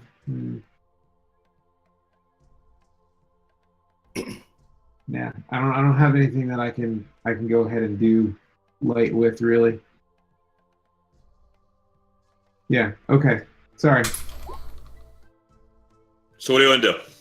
I'm gonna see. Trying to take a look at the bounds of this firebolt here. It says hurl motor object in range, spell damage. Yeah, it says if there's any flammable objects in the area, it ignite everything. So yeah, I'm gonna still try to light the roots on fire. Okay. So here's what we're gonna do. We're gonna do a dexterity check. Because what I want to check for here is you've got to be really precise, even though you can't see anything, because this is a confined space. So if you want to only try and light this on fire as opposed to all the other things, No two things are not on fire. let's go ahead and. Hold on, wait. Before you say that, we've already locked myself into this action. I think so. I think Okay. this is the second time you've said you've done it. So Fine. we're gonna do a.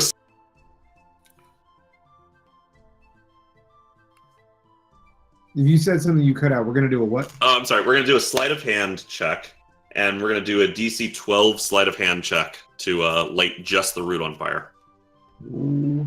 The root. The root. Oh.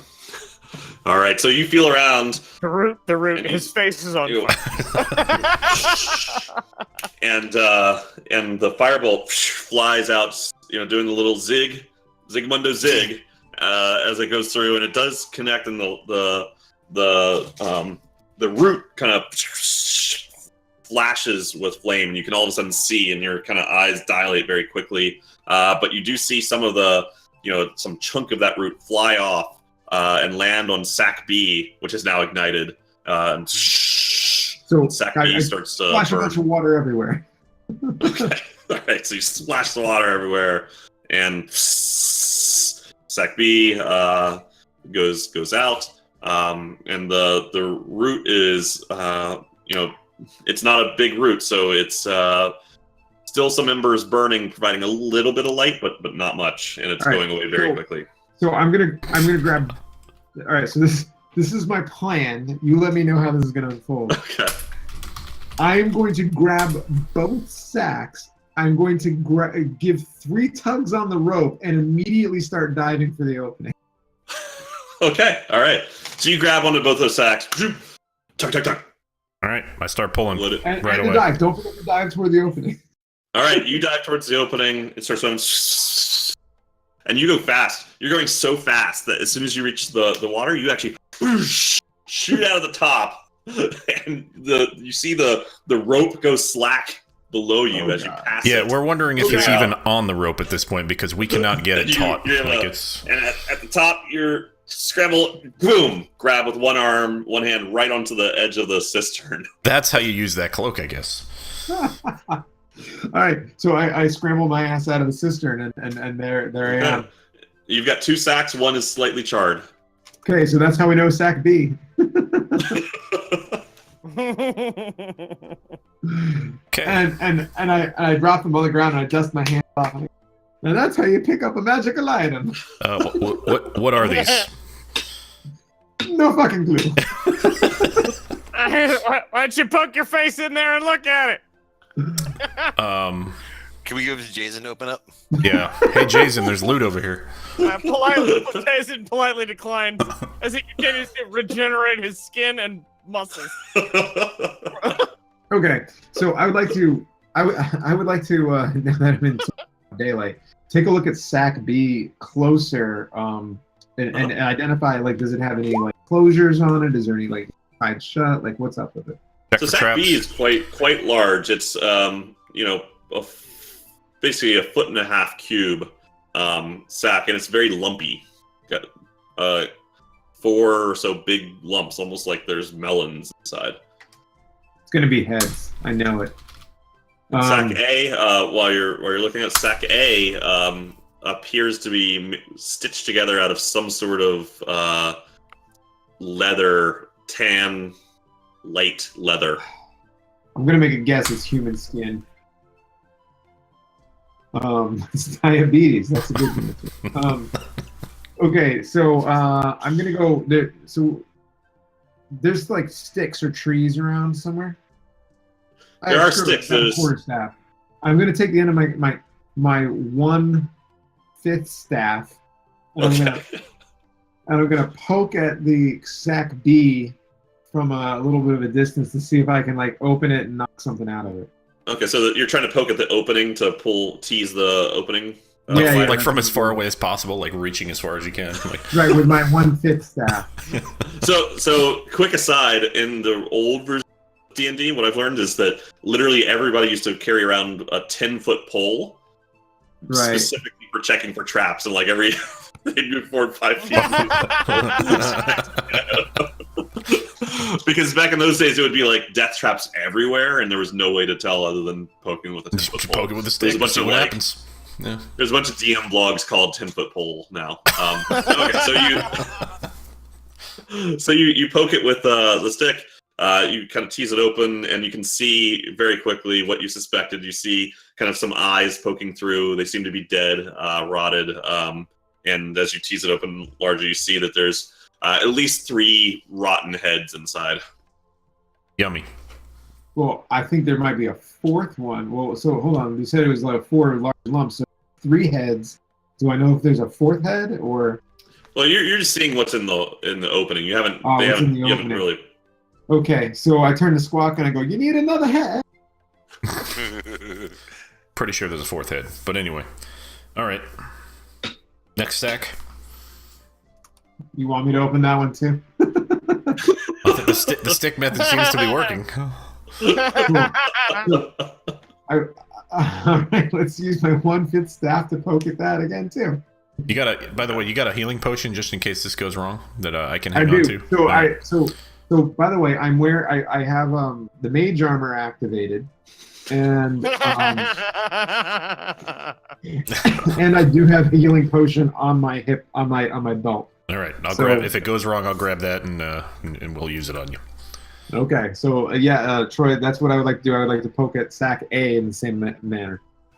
Okay, so you start to poke at Sack A close to where what looks like there's a nipple toward the edge. God, of what that the hell piece did I just join?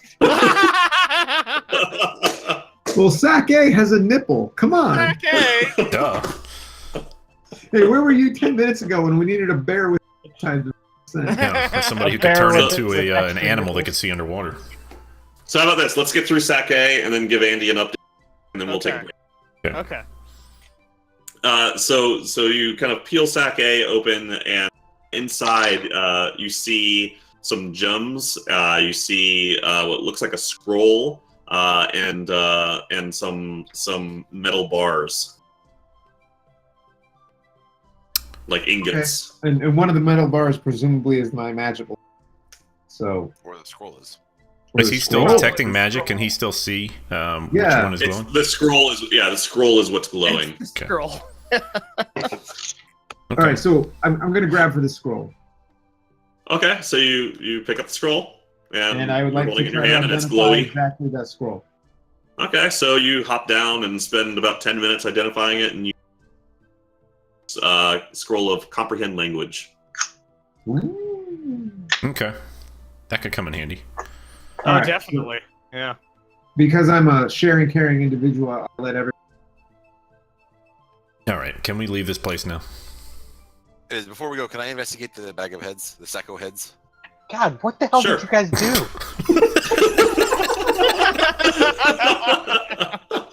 I feel like I missed out on a month's worth of How many heads You are missed in out on there? a whole lot of swimming. A whole lot of nothing. We're in the same Whole lot. place. Oh, that sucks. I've been waiting for like 3 levels to be able to use swimming animals.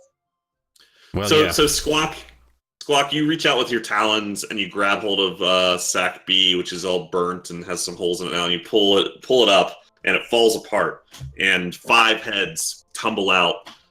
2, and they're all kind of rotten. 2, which seem to be adult size, 1 man and 1 woman, and 3 much smaller heads. 1 of which is barely the size of an orange. Humans? Humans. You guys recognize any of those heads? A child. Yeah, that's like is I know that. Do I recognize? I wouldn't recognize any human heads. Is there any distinguishing marks on the heads? So they're go ahead and roll investigation. Yeah, where is Brax? Investigation. They're pretty rotten. They've been down there kind of sitting for quite a while, you think. It's difficult to even make out what color skin they once had, because it's all kind of this yucky mush now. Okay. Probably, well, if I don't, probably burn those too then. As long as we're burning a cairn of heads. Okay. Okay, Are you guys doing anything with? Yeah, that's fine. Yeah, okay. Are you guys doing anything with sake? Well, there's Looting. We'll Loading take the it. gems too. I'll Take the whole snack. Okay, so who's taking what? Is somebody picking up the sack wholesale? Is somebody picking up? Did we poke the gems with the stick just to be sure? Yeah, let's just take the whole sack. Can we poke everything with a stick? You can poke Fine. it. fine. I will give you my 1/5 staff, and you can poke it. Yeah, I poke all the gems with the stick to make sure they How are don't you explode.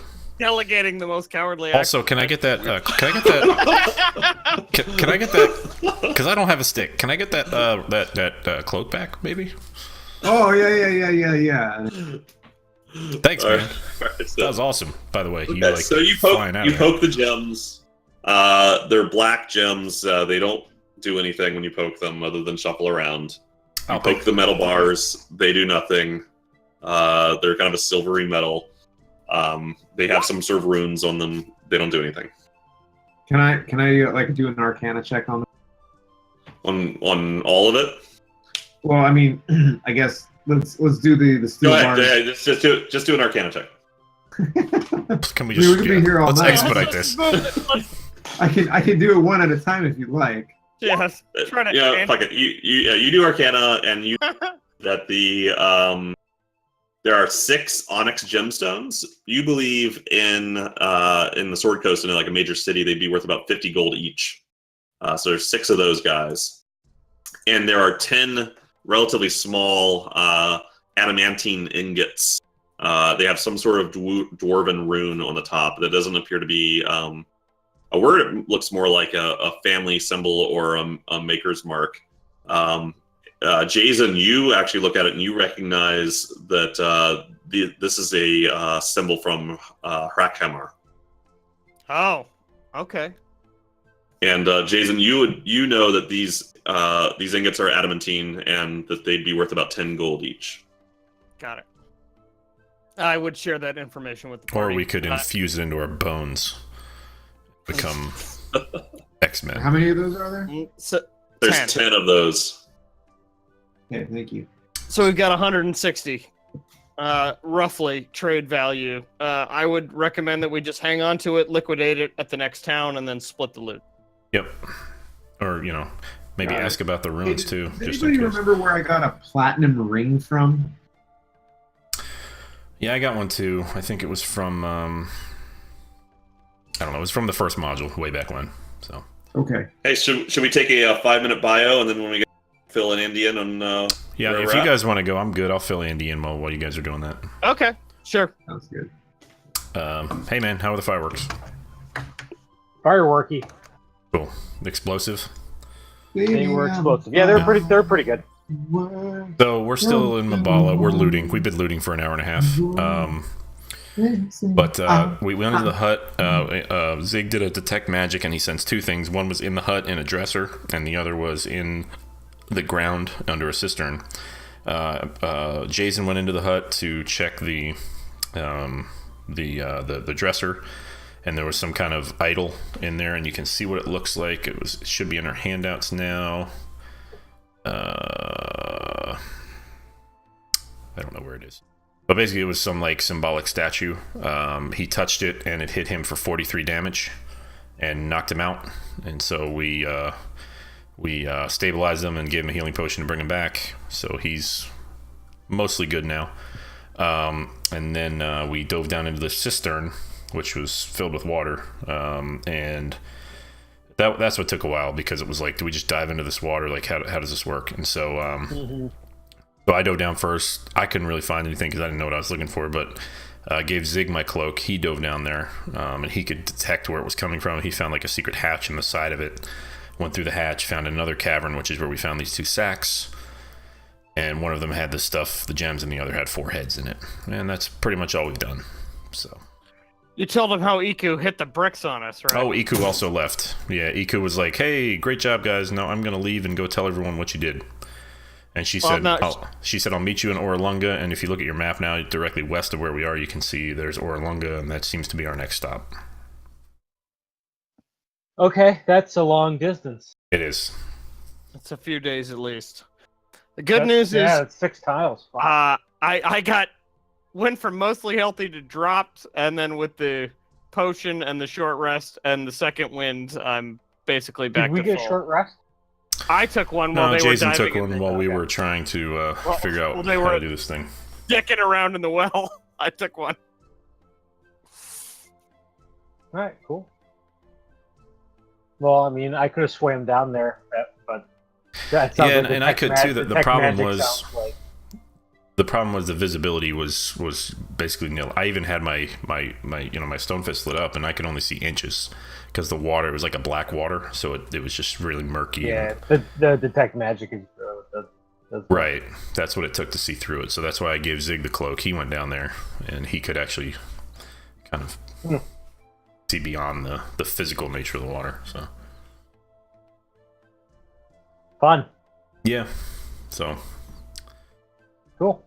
So we got some gems and comprehend languages out of it. I guess Zig will probably hang on to comprehend languages, I would think, or yeah, maybe... he might even be able. It's a ritual tag spell. He might even be able to learn it and cast it prior to going into foreign territories or whatever. You might be able to just add it to a ritual book and use it hereafter. So I have that. So the other thing I kind of wanted to. I've got 2 spell books at this point. The Teaklums and the Tome of Historical. Hold on, what is this one? I have 2 in historical lore. I have an obelisk map. The obelisk map was like the historical sort of like that's more of a archaeological symbol. archaeological finding that we found on the way down the river. Yeah, we all have that one. You've got the Teaklum spellbook though, which has many useful things in it. That thing's loaded. Right, I have that. Hold on. Including 1 comprehend languages in there, but now that you have a scroll, you can put 1 into the ritual book. Well, the spell book, I mean, like basically what I would do is I would learning and then turning those into other stuff. You can cast a ritual from any book, from any spell book, yes. So you can use either of those books as a spell. Oh, okay. So he Right. might want to consider giving the spell scroll to somebody else, actually. And maybe Squawk could use it. Whoever's going to be scouting for us now that Hansy's dead. That would be Squawk. Well Yeah. then, yep, hand it to Squawk. There we go. I handed Squawk. Andy, did you get caught up on? Yeah, it sounds like they had a nice spelunking adventure. What I thought would take 5 minutes took An hour. Well, after what happened to That's how Jason, we it was roll, like, man. okay, well, this could go horribly wrong. Like, So we should think about what our best path to Oralunga is, because I'm West. like 1, 2, 3, 4, 5, 6. It's at least 6 days. well, yeah, but we could get lost in any one of those squares. Like, that's the thing. Like, it's easy to get Right. lost in the jungle, and that's my concern. And there's multiple. Well, I've got some navigational ability to maybe help us out, but there's multiple paths. We could go very far south. We could go very far north. We could go straight across, and it's all 6 days. You know, so How would going very far south get us to Orlunga in 6 days? well. I'm Let's see. confused by that statement. as well. 3, 4, 5, 6. Yeah, I'm just counting the hexes, right? You could do a like sort of a greater than sign sort of path. You could do a sort of a lesser than sign path. You could zigzag it through the middle, and it's all about 6 hexes. I have no idea what you're talking about. because it's not he's squares, talking it's about hexes, going right? So He's talking about 3 going like northwest, and then 3 going southwest. Southwest? Oh, why would we not just go straight? Well, I don't know, but we have about 3 to 4 paths through the woods available to us. Yeah. Well, Right. I mean, from where we are, we can't really know what's the best, so I think we would just We head can go west and see how it goes. Look over the plateau and see what we can see. Yeah. That's maybe the best we could do. Yeah. Yeah. But that'll take us through Terrafork territory. Well, so that's the question. Like, no, we have to come down from Mabala first before we go west, right? Well, no, it's a plateau, so it's a circle up there. it is. Orlunga is still on the plateau? No. But if we were to go to the other end of the plateau and look over, we may be able to see more of the underlying woods surrounding Oralunga. But we'd have to get through the Terrafolk to do that. Correct, I think. I don't That's know where if they we- were described as being. I don't know that that's a fight we want. I Doesn't have don't to be a know. fight. I don't know as we've been given any reason to go over there. I mean, I know we were kind of looking where she died. I think we can relatively easily ascertain that Terrafolk got her. No, But she said I it. No, she said specifically it wasn't the Terrafolk. I think when we were talking, I made a note of that. At least it's been a long time, so I don't remember. But it Oh, so it was the monkeys. was Well, either the okay. monkeys or the hag. I think that got her. Well, she said it was many flying things, right? So it's probably the monkeys. Flying monkeys around the hag. Yeah, those monkeys are missing, and now missing their hag. So I feel like vengeance is served, and we don't really know. all So that much what I more. wrote down is she said they found the cube in Chult where Sindra died at the ruins of Mabala. So the cube is from here somewhere. She also said they were battling some flying creatures, Terrafolk, but that's not what actually killed her. She's not sure what killed her. Oh, well, it's probably this bitch. Yeah, So probably the I hag. mean, we could go down the side we came, but is that a longer trip? Let's see, 1, 2. It might be like 1 or 2 more days. Just to be clear, the plateau is entirely contained within this hex. Oh, I see. So based on what we know, how long would it take us to go around the plateau? I mean, like, there might not be a way down on the west side, so we kind of have to go down the way we know, I would think. Well, why don't we go explore the rest of this? Because I feel Well, like because there's a colony of Terrafolk to the west that Right. would eat us. So we can There's go. technically a way down from any part of the plateau. Well, yeah, yes, we can just fall off for sure. Always just go down and up. We can go. We can This go is down, why you need Featherfall, Nick. we can go down the path, and then we can like go to the southern end, and it'll still be 6. I can reduce my fall damage by 20. 4, 5, So 6. there's that. Delightful. Yeah, off of a 200. Off of a giant mountain. Just try it. Just let's throw them off and see how well it does. You So- take 900 damage No, I take 880 damage. 880 damage. So, hold on. Just for shits, I want to figure this out. Well, so yeah, it'd be 180 d6. You reduce it by 20. Yeah, minus 20. So this is gonna be nuts. So only 608. No, it's got the minus 20 on there. Yeah, it does. Okay.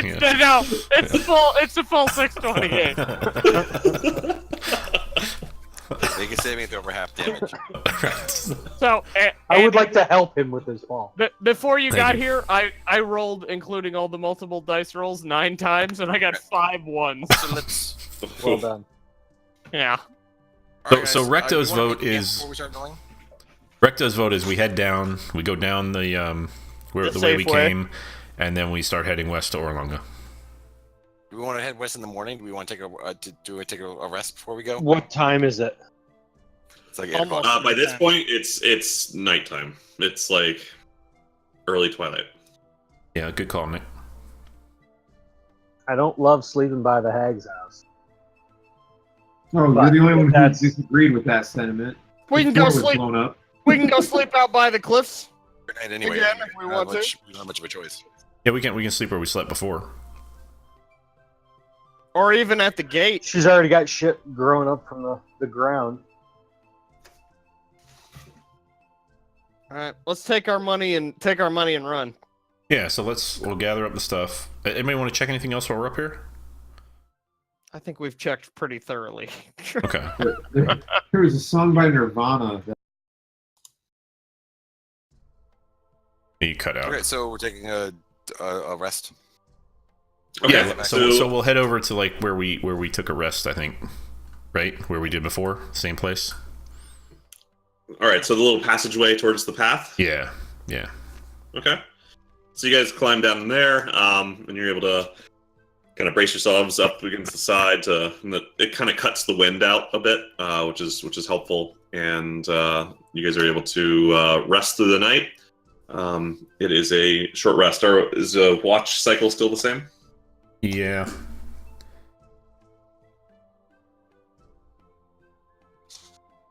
Okay.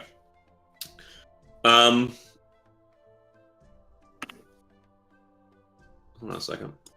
Giant 600. gorilla jumps across from a tree and eats you. 628 damage. 8-armed gorilla. You joke, man, but when you get up to like level 15, that's the kind of like you're not doing that much damage, but like barbarians and stuff have like 200, 250 health. It's crazy. Which is still a third of that, but How do you have 250 health? you get to like level 15, man. You're rolling a d12 Yeah. every time you level plus your constitution. Oh. So Jason, Sir. you wake up from your sleep in the middle of a high vaulted stone hall. You see an enormous bronze cauldron in the middle of the room with green smoke billowing out of it. Next to the cauldron, you see 3 rocking chairs, which are empty. But then suddenly there is a small figure hunched over, approaching you with a sack tied around her head. It's some sort of leather sack. It looks similar to the skin of Sack A. And you can see something bulbous and moving inside of it. Multiple things, potentially, kind of moving the sack around. And as it approaches you, you can kind of hear its voice muffled through the sack. And you hear a woman's voice say, "Where did you get that? What happened to my sister?" You find yourself unable to speak or move. Yeah, I'm not answering that. This creature approaches you and reaches out towards your beard, and she pulls a little knife out, just a little one, and reaches towards you. Can I Go ahead. move? Good. No, but you can make a wisdom saving throw. Oh, that's not my bag.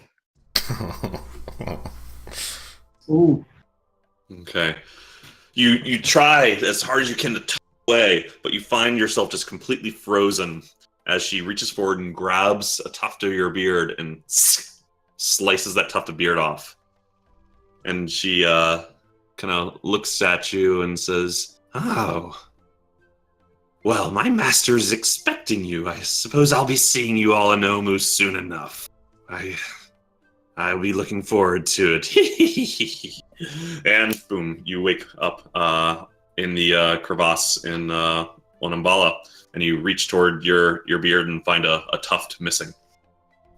Did you say Orlanga? What did you say? Omu. Jeez. Yeah, I've already got business there. Yeah. I guess we can assume that was a Sohn sister. Well, You can't assume anything. well, I mean, True. Jason would assume that, and he would also assume that they're in league with Hassan Nazi, the sorcerer murderer of his family. And so when the guys woke up, I would let them know that the witches are probably onto us.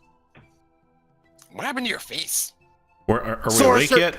Or Sorcery! Did we get through the night? Fucking Yeah, you got through the night. sorcery! Yeah, dude, what the hell happened to your beard? You're terrible at shaving.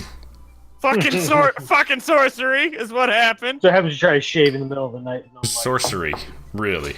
You're supposed to be watching guard, not shaving. He actually doesn't have a guard shift. Well, you should have a guard shift. And if you have one, you shouldn't shave during it. I'm a recovering burn victim, you insensitive bastard. All right, so what are we doing, guys? Should we mark out the path we want to take to Orlunga on the map? That's So not you guys how are that's going not how down it the works. Are you guys going down the path back to where Iku was previously? Yeah. I Okay, so you think just set that's the path. It takes you an hour and a half. You guys go really slowly, but there's no troubles getting to the bottom. At the bottom, I don't remember if you guys left any stuff there, but if you did, you recover everything. So you've got all of the goodies with you, and you're ready to keep going. It's still early morning. So yeah, you don't mark a path. You say which hex you're going to. Question: how many hit points is Jason at now? I'm only 2 short of the max, actually. How? Between the Oh, his hit dice rolls are really good. super healing potion, critted 2 hit dice rolls. You had the bonus that you applied to it, and then I did a second wind. Okay. So it's a lot of healing. Which you just got the second win back again, right? I just did, yeah. Yeah, nice. Okay, so you guys are going. So actually, what I'd like to know now, moving forward, Is what? who is the navigator moving forward? Because Iku is no longer with you. Who has proficiency in it? So it's either going to be me or Jason. We both have navigational skills, I would think, right? Or maybe And survival is the main check. I've got 1. it's 3. I have 4 on survival. I've got also a 4 plus the navigation. So probably Jason, I would think. I mean, that makes sense because he probably knows this. He's been. I've been out in the woods, yeah. Yeah. Yep. Okay. And so Jason says that you want to go 1 southwest. That one right there. Yeah. The one. Okay. Yeah. So go ahead and do a survival check with advantage. Okay.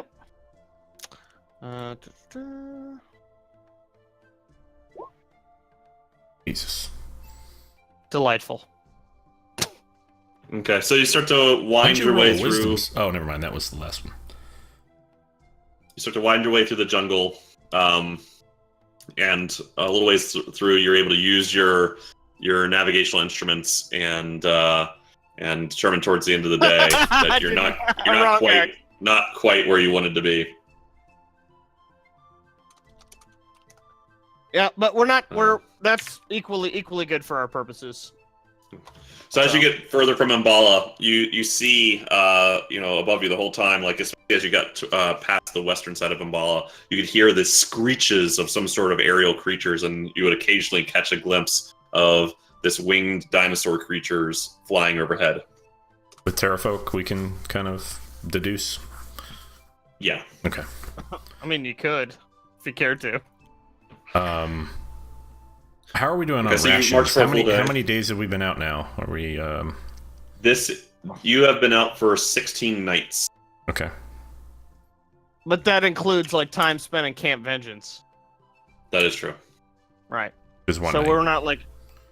Yeah. So 2 nights. we're not sorry. like. We're not like yeah. Okay.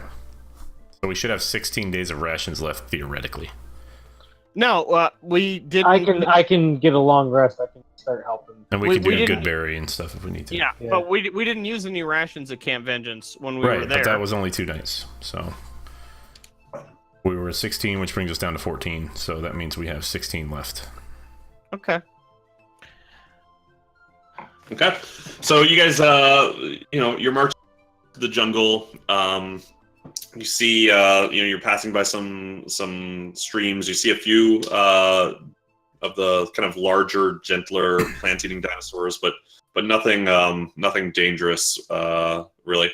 And you keep marching until it gets close to nighttime, when it's going to be time to make camp. Okay. I assume you make camp. Yep. Unless there's objections. Yep. Set up the watch. Yep. Mhm. Sounds good. I'll be right back. Okay. All right. So, Jason, as you're laying down to take your rest, you can feel a small bit of heat coming from your pack.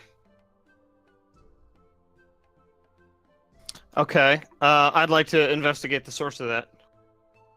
Okay. So you open the pack and you see that it is the statue is not quite glowing, but emanating a small amount of heat. But Okay.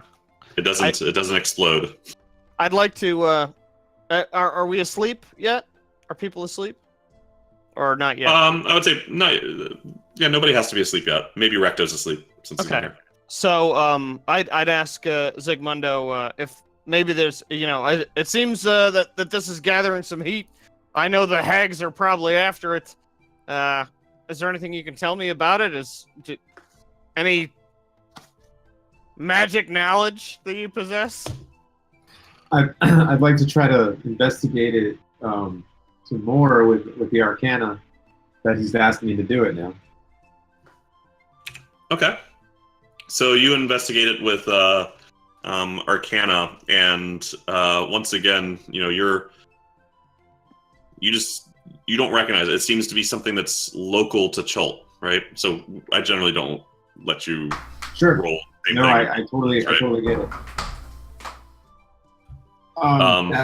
That's about all I can do. I mean, There's no spell or anything you can cast on it to figure out where it came from, or who wants it, or who's looking for it, or anything.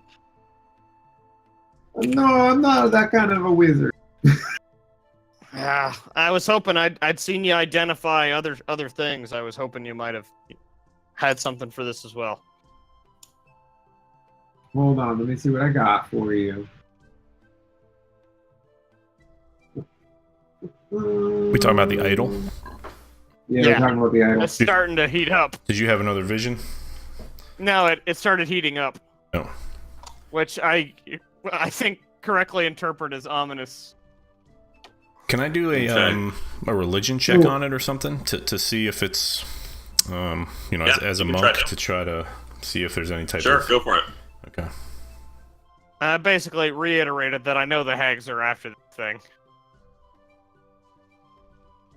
But I think Jason would be happy to have that particular target on his back.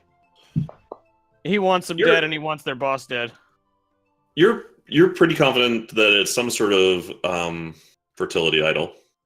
Okay. But beyond that, and it strikes you as consistent with kind of Chultan themology and symbolism, but not being Chulton, you really can't pinpoint it beyond there. Right. Yeah. So I let Jason know that I put to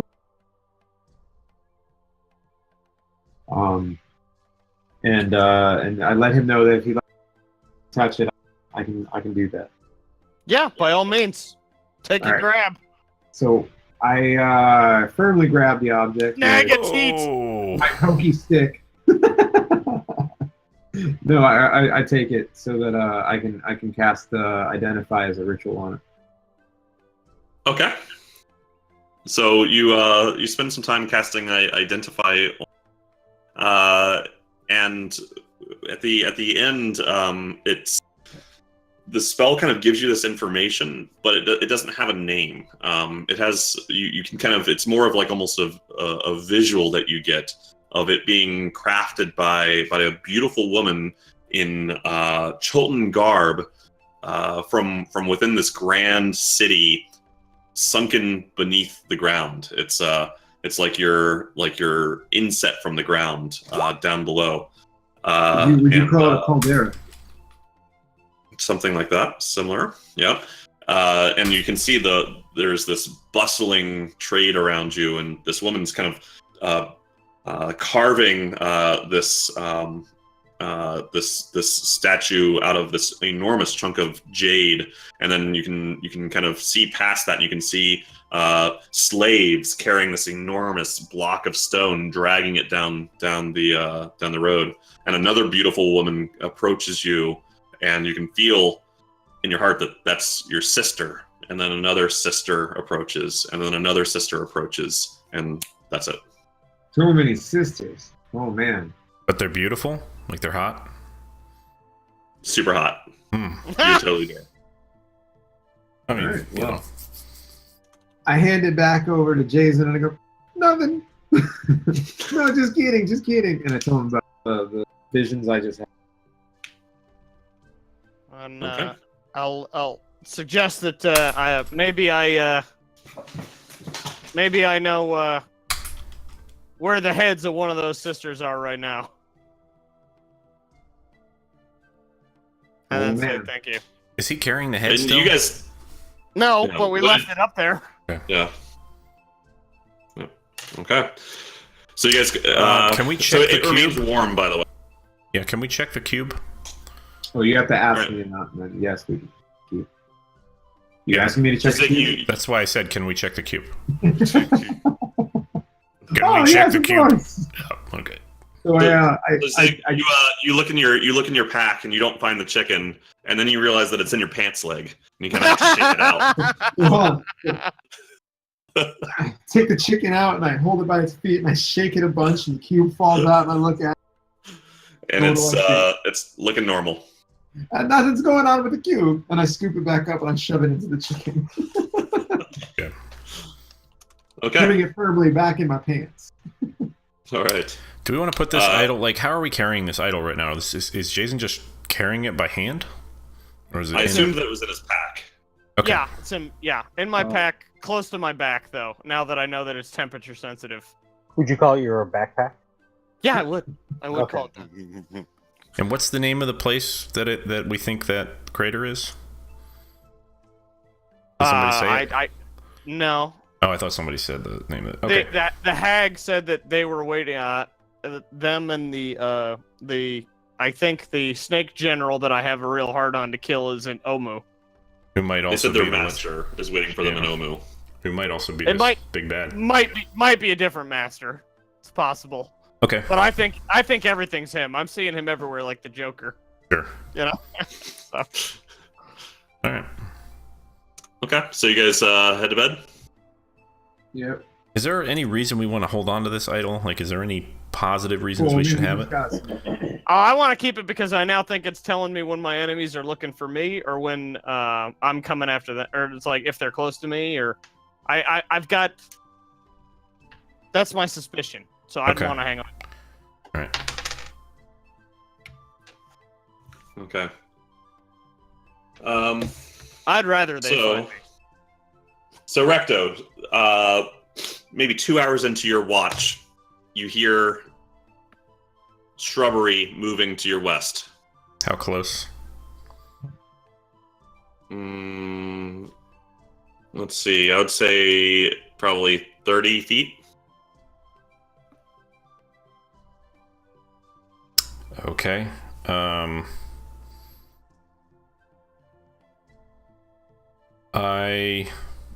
Roll over and go back to bed. I fire a sunbolt into the shrub. Okay. Let's go ahead and roll initiative. That's some watching right there. Shoot first, ask questions later. Roll initiative, or do I get my... No, just go ahead and roll initiative now, and we'll deal with that in a second. Nicely done. Oh, hold on. So, I'll fix it. So yeah. Sorry, because I can't click my icon.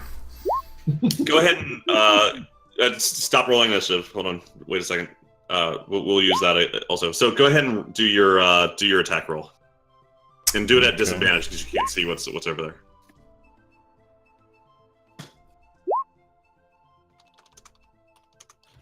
Okay. You fire the sunbolt, and you can see it burning leaves as it goes, and all of a sudden you hear this as it lands, and you can see kind of like a explosion of light illuminate this enormous ape creature. Oh god. Fucking gorillas! With only 2 arms, but this guy is enormous. The thing is probably 40 feet tall. No, geez. Holy shit! As it reels, goosh, goosh, goosh, and roars, and we're gonna go ahead. He'll take some damage from that, and then we're gonna go into combat. Should we all roll initiative now? In 1 second. Can't I'm gonna you? put you on the battle map. Yeah, just. He was just trying to ask us for a cup of sugar. We Yeah, it's find probably like Grape Ape, a friendly gorilla or something, you know? Like, we find every manner of hateful ape in this fucking Get jungle. to Iku, get to Iku, and she's like, I sent my ape companion to Yeah. usher you here. Did you- what happened to giant- him? Oh, we never saw him. I don't know what you're My talking about. precious bodyguard that I'd raised from a little chimpling. Yeah. Never saw him. Nope. All right, we Yes, just need I Squawk. did. You sent the monkey who now? Excuse me? Squawk. You gotta click your character. Certainly not lying in hunks about 5 feet off the ruins. So so I'm guessing the roar woke them up. Yeah, I would say that they're awake, but they're not. They're going to They're prone. be prone for their first turn, and I'm gonna say Giant Ape gets to go before Roland because he was asleep. All right, so and here we go. It is your turn, Recto. Oh, You see this enormous beast. go punch it in the mouth. I sprint right at it. Winding up Okay. as I'm going, and That's I punch ridiculous. it right between the legs in the groin area with my stone fist. You punch it. Yeah, it's got like a 3-foot long dick and these huge balls that are bigger than the head, so. Just warp it all about you. Doing a speed bag. That does hit. That hits. So, In that case, I would like to attempt Right in the for that ghoulies. to stun him. And my DC would is be- not working would for be some reason. Hang on. Something changed. It should be a DC. I think that passes. Try it again. No. Wisdom. I've got it selected as wisdom, but it's not. okay, well, what's your updating the wisdom? number. That's My how wisdom unwise you are. Is 16, so it's a 3 modifier. So it should be what, 8 plus Okay, so it'll be proficiency plus. Is it 8 plus or Yeah, it starts at is 8. it 10 plus? So I think Okay, it's then that's 14. 11. It's 8 plus proficiency plus modifier. So Oh, I see. it would Okay. be 14, which means he passed. So Okay. I'm gonna that missing. I'm gonna wind up again. And Well, no, hitting. But I'm gonna wind up again and hit him with my stone fist again in the same spot. Okay. Ah! That hits. And I'm gonna try to stun him again. You're really consistent with your 8 damage, by the way. Yeah, it seems to be. That's the 3rd in a row. I don't know why that's not updating. That's a problem. You clicking on your character? Okay, there we go. Okay. And so that's your second key point that you Right, spent. so I've used 2 key points now.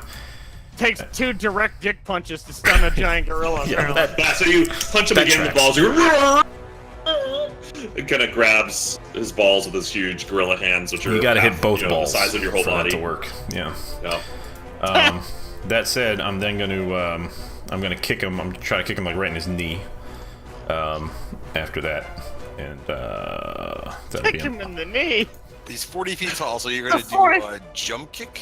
40-foot you hit him. gorilla. Your leg snaps off. And I'm gonna use another key point to do a flurry of. Actually, no. Yeah, flurry of blows. I'm gonna hit him again with another unarmed strike. Okay. And that hits him. How many key points do you have left now? I have two out of 5 left. I just used 3 Okay. in Got it. turn that turn. All right. Are you done? And then I am done. Yes. Okay. So the giant ape kind of rolls back, kind of just does his chest bump and roars right in your face, and his mouth kind of easily opens up to be half of your entire height. As you see, kind of spit, huge globs of spit splatter over you. But that's it for his turn. Roland, you start off prone. Okay. Well, I will get up. Which is 5 foot. Half your movement. Half your half half your my movement. movement. All right, so that's 15. I mean, I'll move up 15. Yeah, I'll move up 15. Okay. And I will set a reaction if he gets in melee. I'm gonna hit him with the shillelagh. Okay. Well, actually, I'm sorry. I'm gonna cast this instead. I think I have the range for this. Sorry, I'm not fully prepared. Yep.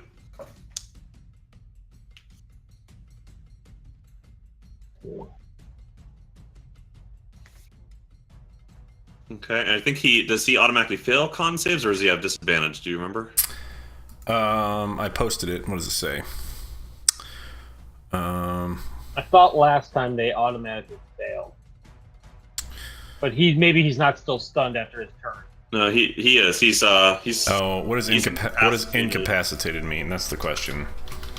yeah. Incapacitated. Can't move. Or Yeah, that just means can't move. So let's see. Stunned, automatically fail strength and dex rolls. So There you go. he doesn't automatically fail a con roll. So DC 15 con roll. He fails, so he takes the full 17 damage, Full right? 17. Yep. And he now has disadvantage. For his next turn, or I believe as long as it's on him. Saving. Isn't there? I'll read into it. You can. okay, thanks. Okay, so we'll keep moving. Sorry, I'm trying Sigmundo. to fix my thing Yeah, here. yeah. Sorry. I'm gonna go. He's there. Pretty big dude. Mhm. We're gonna move down. Yeah, 25 feet. South. There we go. All right. Sorry about Thank that. you. And I'm gonna go ahead and blast him with a fireball. All right, fireball.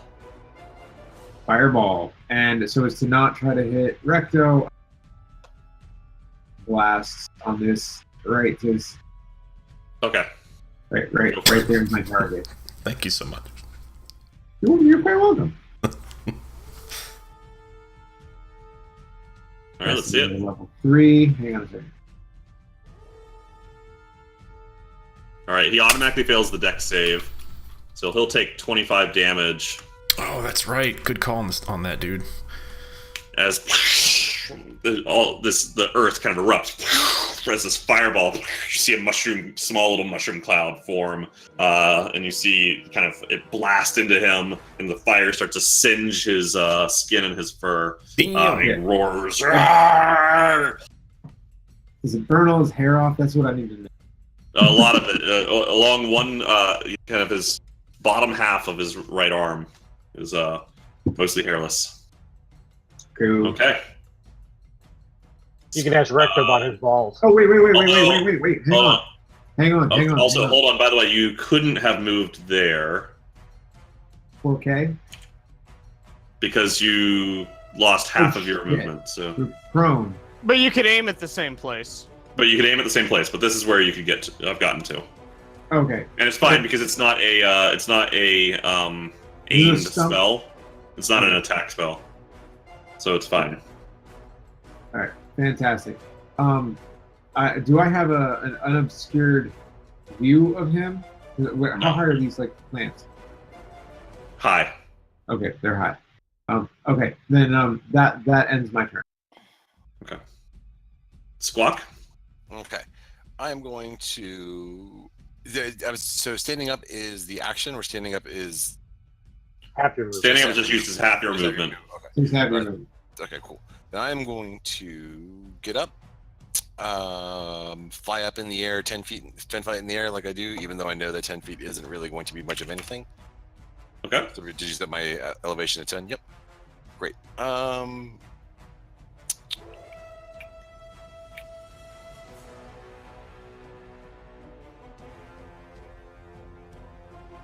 Okay. I'm going to. I'm just going to viciously mock this monkey. You small dick. How are the coconuts, buddy? Does that save? I suspect not. Probably not. A string of insults? How you The gonna save wisdom yourself? saving is that Hear no evil? like, Basically, what's your spell DC, Nick? Yeah, I'm looking. I'm sorry. My spell DC is. It's on my spells page, right? Yeah. Look on spells. Look at the top. 13. It does save them. All right. So we take 0 damage. Yeah, he turns to you and just looks and roars at you. Roar! I am also going to then use a bardic inspiration on Recto, saying, "He is the boxer. He knows when and where to strike." Ding, ding, ding, ding, ding, ding, ding, ding, ding. Okay, so you have a bardic inspiration dice now, Recto. That's a D8. Jason. Yes, it's D8. Yep. And that'll end my turn.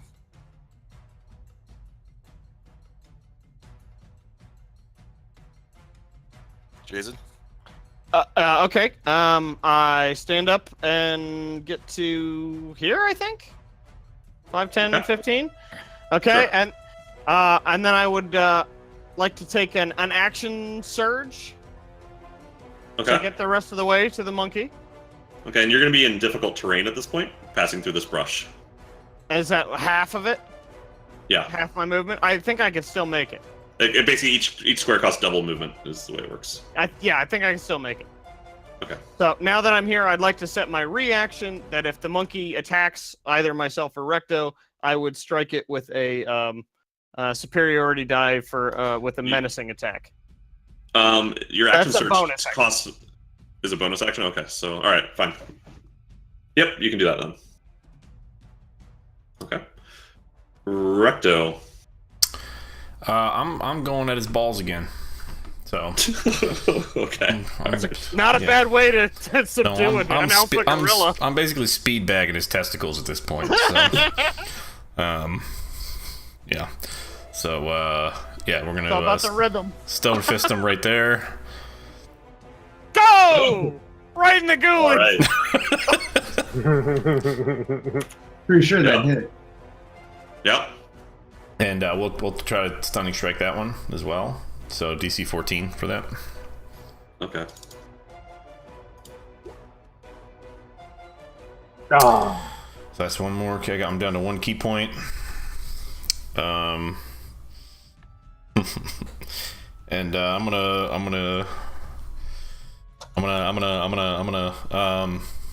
going at the ghoulies again.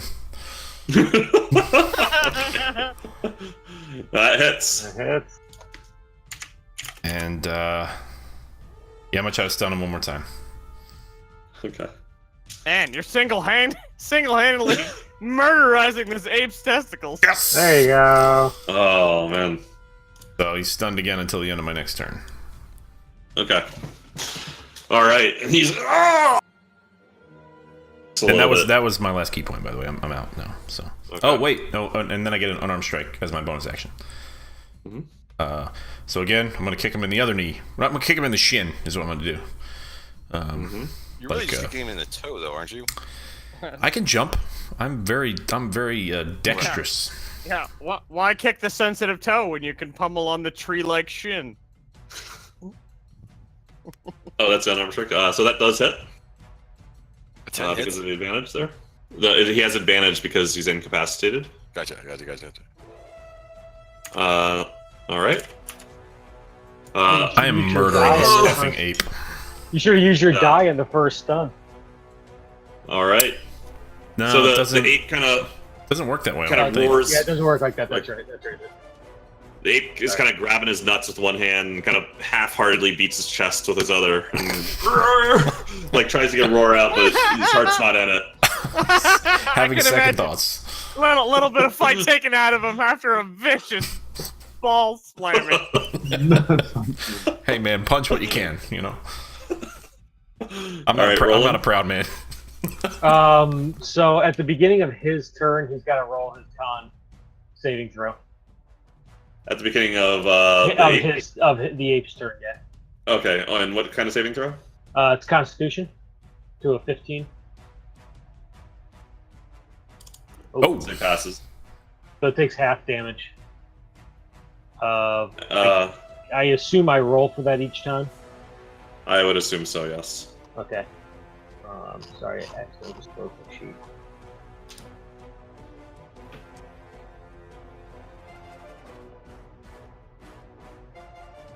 Okay, so he'll take 8. And I will move up.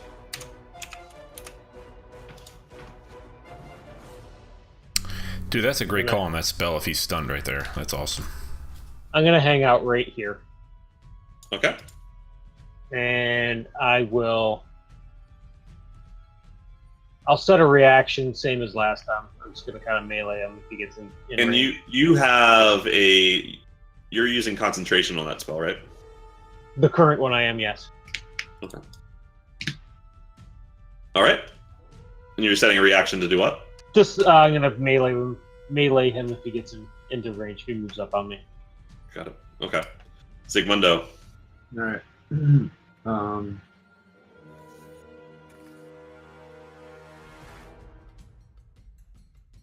Hey, you can see where I'm drawn. Yep. You see that red Is line? that where you want to go? No, well, hold on, no. What I'm asking, trees that are intersecting, that is a form of cover, correct? It is. Okay. Yeah, fine. I'll take my best shot. I'm gonna move over to here, Okay. and I'm going to I'm gonna hit him with firebolt. Okay. Let's see. With half cover, that will still hit. Yes. Okay, cool. And then, because I like mixing the dichotomy of it, I'm gonna go and hit him with geyser from my endless supply of water. Okay. Where are you aiming with that geyser? Okay. Just curious. Oh, right in the nuts. No, he's gonna have wet nut. We're hoping that even if he runs away, he never don't swing back. Yeah, he'll never understand what happened to him tonight. He's gonna walk up, honey, you'll have no idea what happened to me today. He automatically fails strength saving throws as well, so he takes the 2 damage. Yes. We're, For a total of 8. we're definitely making ssure there's not going to be any baby 40-foot gorillas walking around. But he's too big. He does not fall prone. He is not. I didn't think he would. Yeah, that tracks. But I just wanted to get the extra damage in because I had the opportunity. Your squirt gun didn't knock over King Kong. Yeah, but he's still a dude, so anything in the nuts hurts. So. Yeah. All right, that's my turn. Once again, we're gonna try to viciously mock this monkey. Okay. Being awake. And he shrugs it off. okay. The I've ape already is- given off my the bardic ape is- inspiration. Too wise for you. I'm good. Wow, you rolled Okay, really good there Jason. too. You really did. Oh, okay. So I will. Light him up, Jason.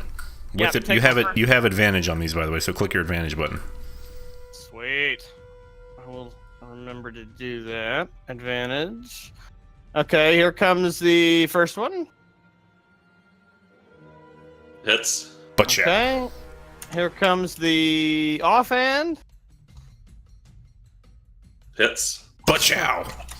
Okay, and on this next one, I'll use one of my superiority die for the menacing attack.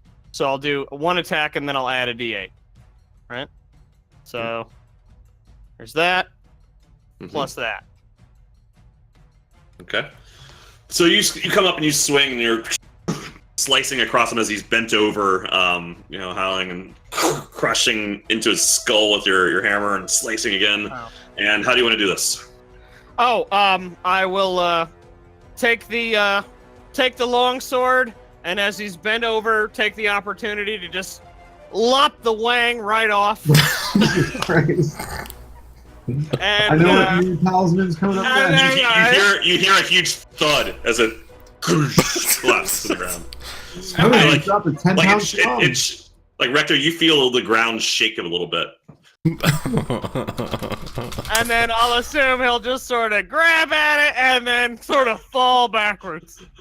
Yeah, but so he does that, but you also see him kind of reaching towards you, Jason, past you, kind of trying to grab at your pack, but then he's lost too much blood and he's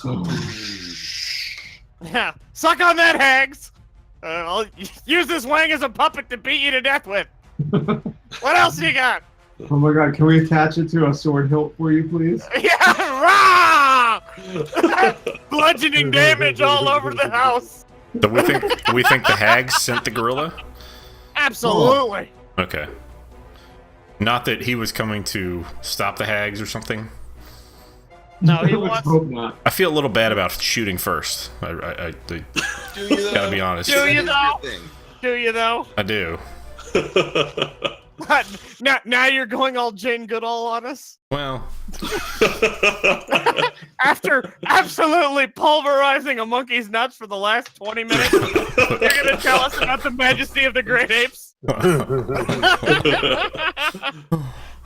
a little jaded from our last monkey fight, to be honest.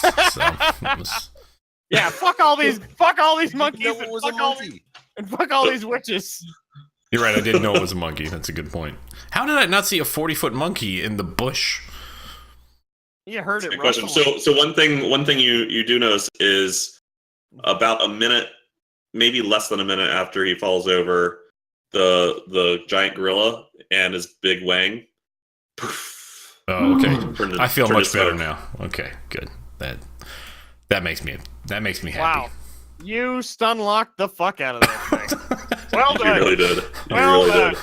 He didn't get a single attack. He didn't get did a not. goddamn thing. Wow. Okay. Well, I mean, I think that's where we'll leave it. So you guys get through the rest of the night unscathed.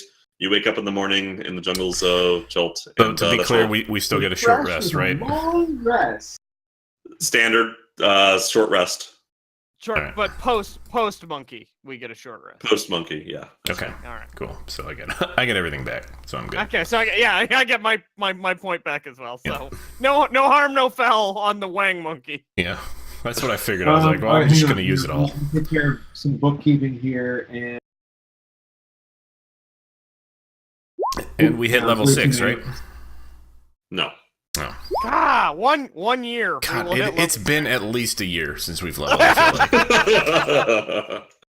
How many things have we killed since we turned level? I think we've killed more things between level 5 and now than we killed between level 1 and level 5. Yeah, I think I'm pretty That's sure. really that's true. right. It's a weird little sequence we're in. Yeah. Yeah, this is the trouble where this part is written for the level 1 to 5 of the game. Yeah. Oh, Well, Like, I'm they, scaling the they fights up, expected but- level 3s to be fighting the gorillons? No, that I scale the fights up. Oh, okay. Yeah, it's too bad. I was going to use that Wang as a puppet and then like put it on someone's face when they were asleep. Well, no. So all good things, right? So what monks excel at is one big giant enemy. They excel at basically just completely neutralizing it, so Yeah, that the other you- party you- can light them up. You just unlock the fuck out of that thing. Yeah. That worked. You really That worked did. exactly to plan. Yeah, but like if there's a million enemies, that's when it gets tricky. So So Not Troy, a can million, you but remind more me than what one. we all short rest, like in What about terms of what like you- elvish recovery? Yeah, you really need a long rest to get your spells back. That's what's rough compared to some of these other classes. it's more class based than race based. Yeah, I lose all my spells too. I didn't waste one there, but we had him stun lock so much we didn't need the damage. No, that was the perfect. Yeah, perfect we didn't need it, but- application of it though. You didn't know how many hit points that thing had. That was the perfect use. But of yeah, it. it sucks trying to figure out when to use your spells in the woods here. I mean, when anything's 40 feet, Yeah, it's probably worth a spell slot. light it up. Yeah. You know what I mean? So I'm at a really rough spot right now where I only have 2 mediocre spells left. Okay. Okay. So that's Well, that's hopefully, if we get to where we're going here, we can get a long. Yeah, rest. if we can get to the whatever the Goichki or whatever we're supposed to go. Or No, we're fine. heading- Orlunga. Orlunga. What the hell the- is the the people. Goichki? Whoever we were supposed to find, the one that she told us to No, seek. we want to go to Orlunga because Yeah, but they're Where apparently around there. Oh yeah. we'll right. go there first. Oh, the Chewinga. Is The what Chewinga. The Goichki.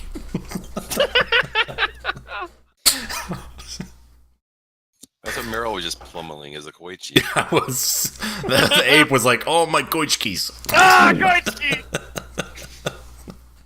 I was speed bagging them nuts. Yes, you did. There's never been a more vicious testicular pummeling in the history. I literally, of dude, Dungeons and Dragons. I put like 65 damage into that thing's balls. Right into the nuts with the Wang severing fatality is the most testicular damage ever rent out. Well, like I'm thinking of RPing, and I'm like, all right, I have to somehow, put across that I'm stunning this thing. Like, how am I going to punch this thing to where it's stunned? Right. I'm like, well, the balls. It's got to be the balls. Good spot. That's all I can do. Gonads are your one choice. I Yeah, agree. That ape wasn't having none of your shit though, Nick. I know. Yeah. No. Well, No, when your he was- balls are already being physically dismantled, mockery probably doesn't seem as bad. That's true. Yeah, it just kind of bounces off you at that point. Be like, what else? Hey, Troy, that was really weird. You took your glasses off and your mirror got fuzzy, like you were unfocused. Nice. Like your little screen. Dude, Have you when guys do ever we noticed level? If you look at the roll 20 One screen day. right now, One day we will. I'm not in roll 20. I can hop back in though. no, on the roll 20 screen, if you go right up about, I don't know, like an inch or so above Nick's like avatar token, there's some words written in the, and I'm trying to figure out if this is a photograph of like a collage painting or whether that's like a mark of something. That looks like a watermark that was rotated and Yeah. If you It play looks it like a backwards, watermark. it tells you how to beat the game. Nice. No, but like, what's up with that? Like, that's a weird spot for an Well, artist to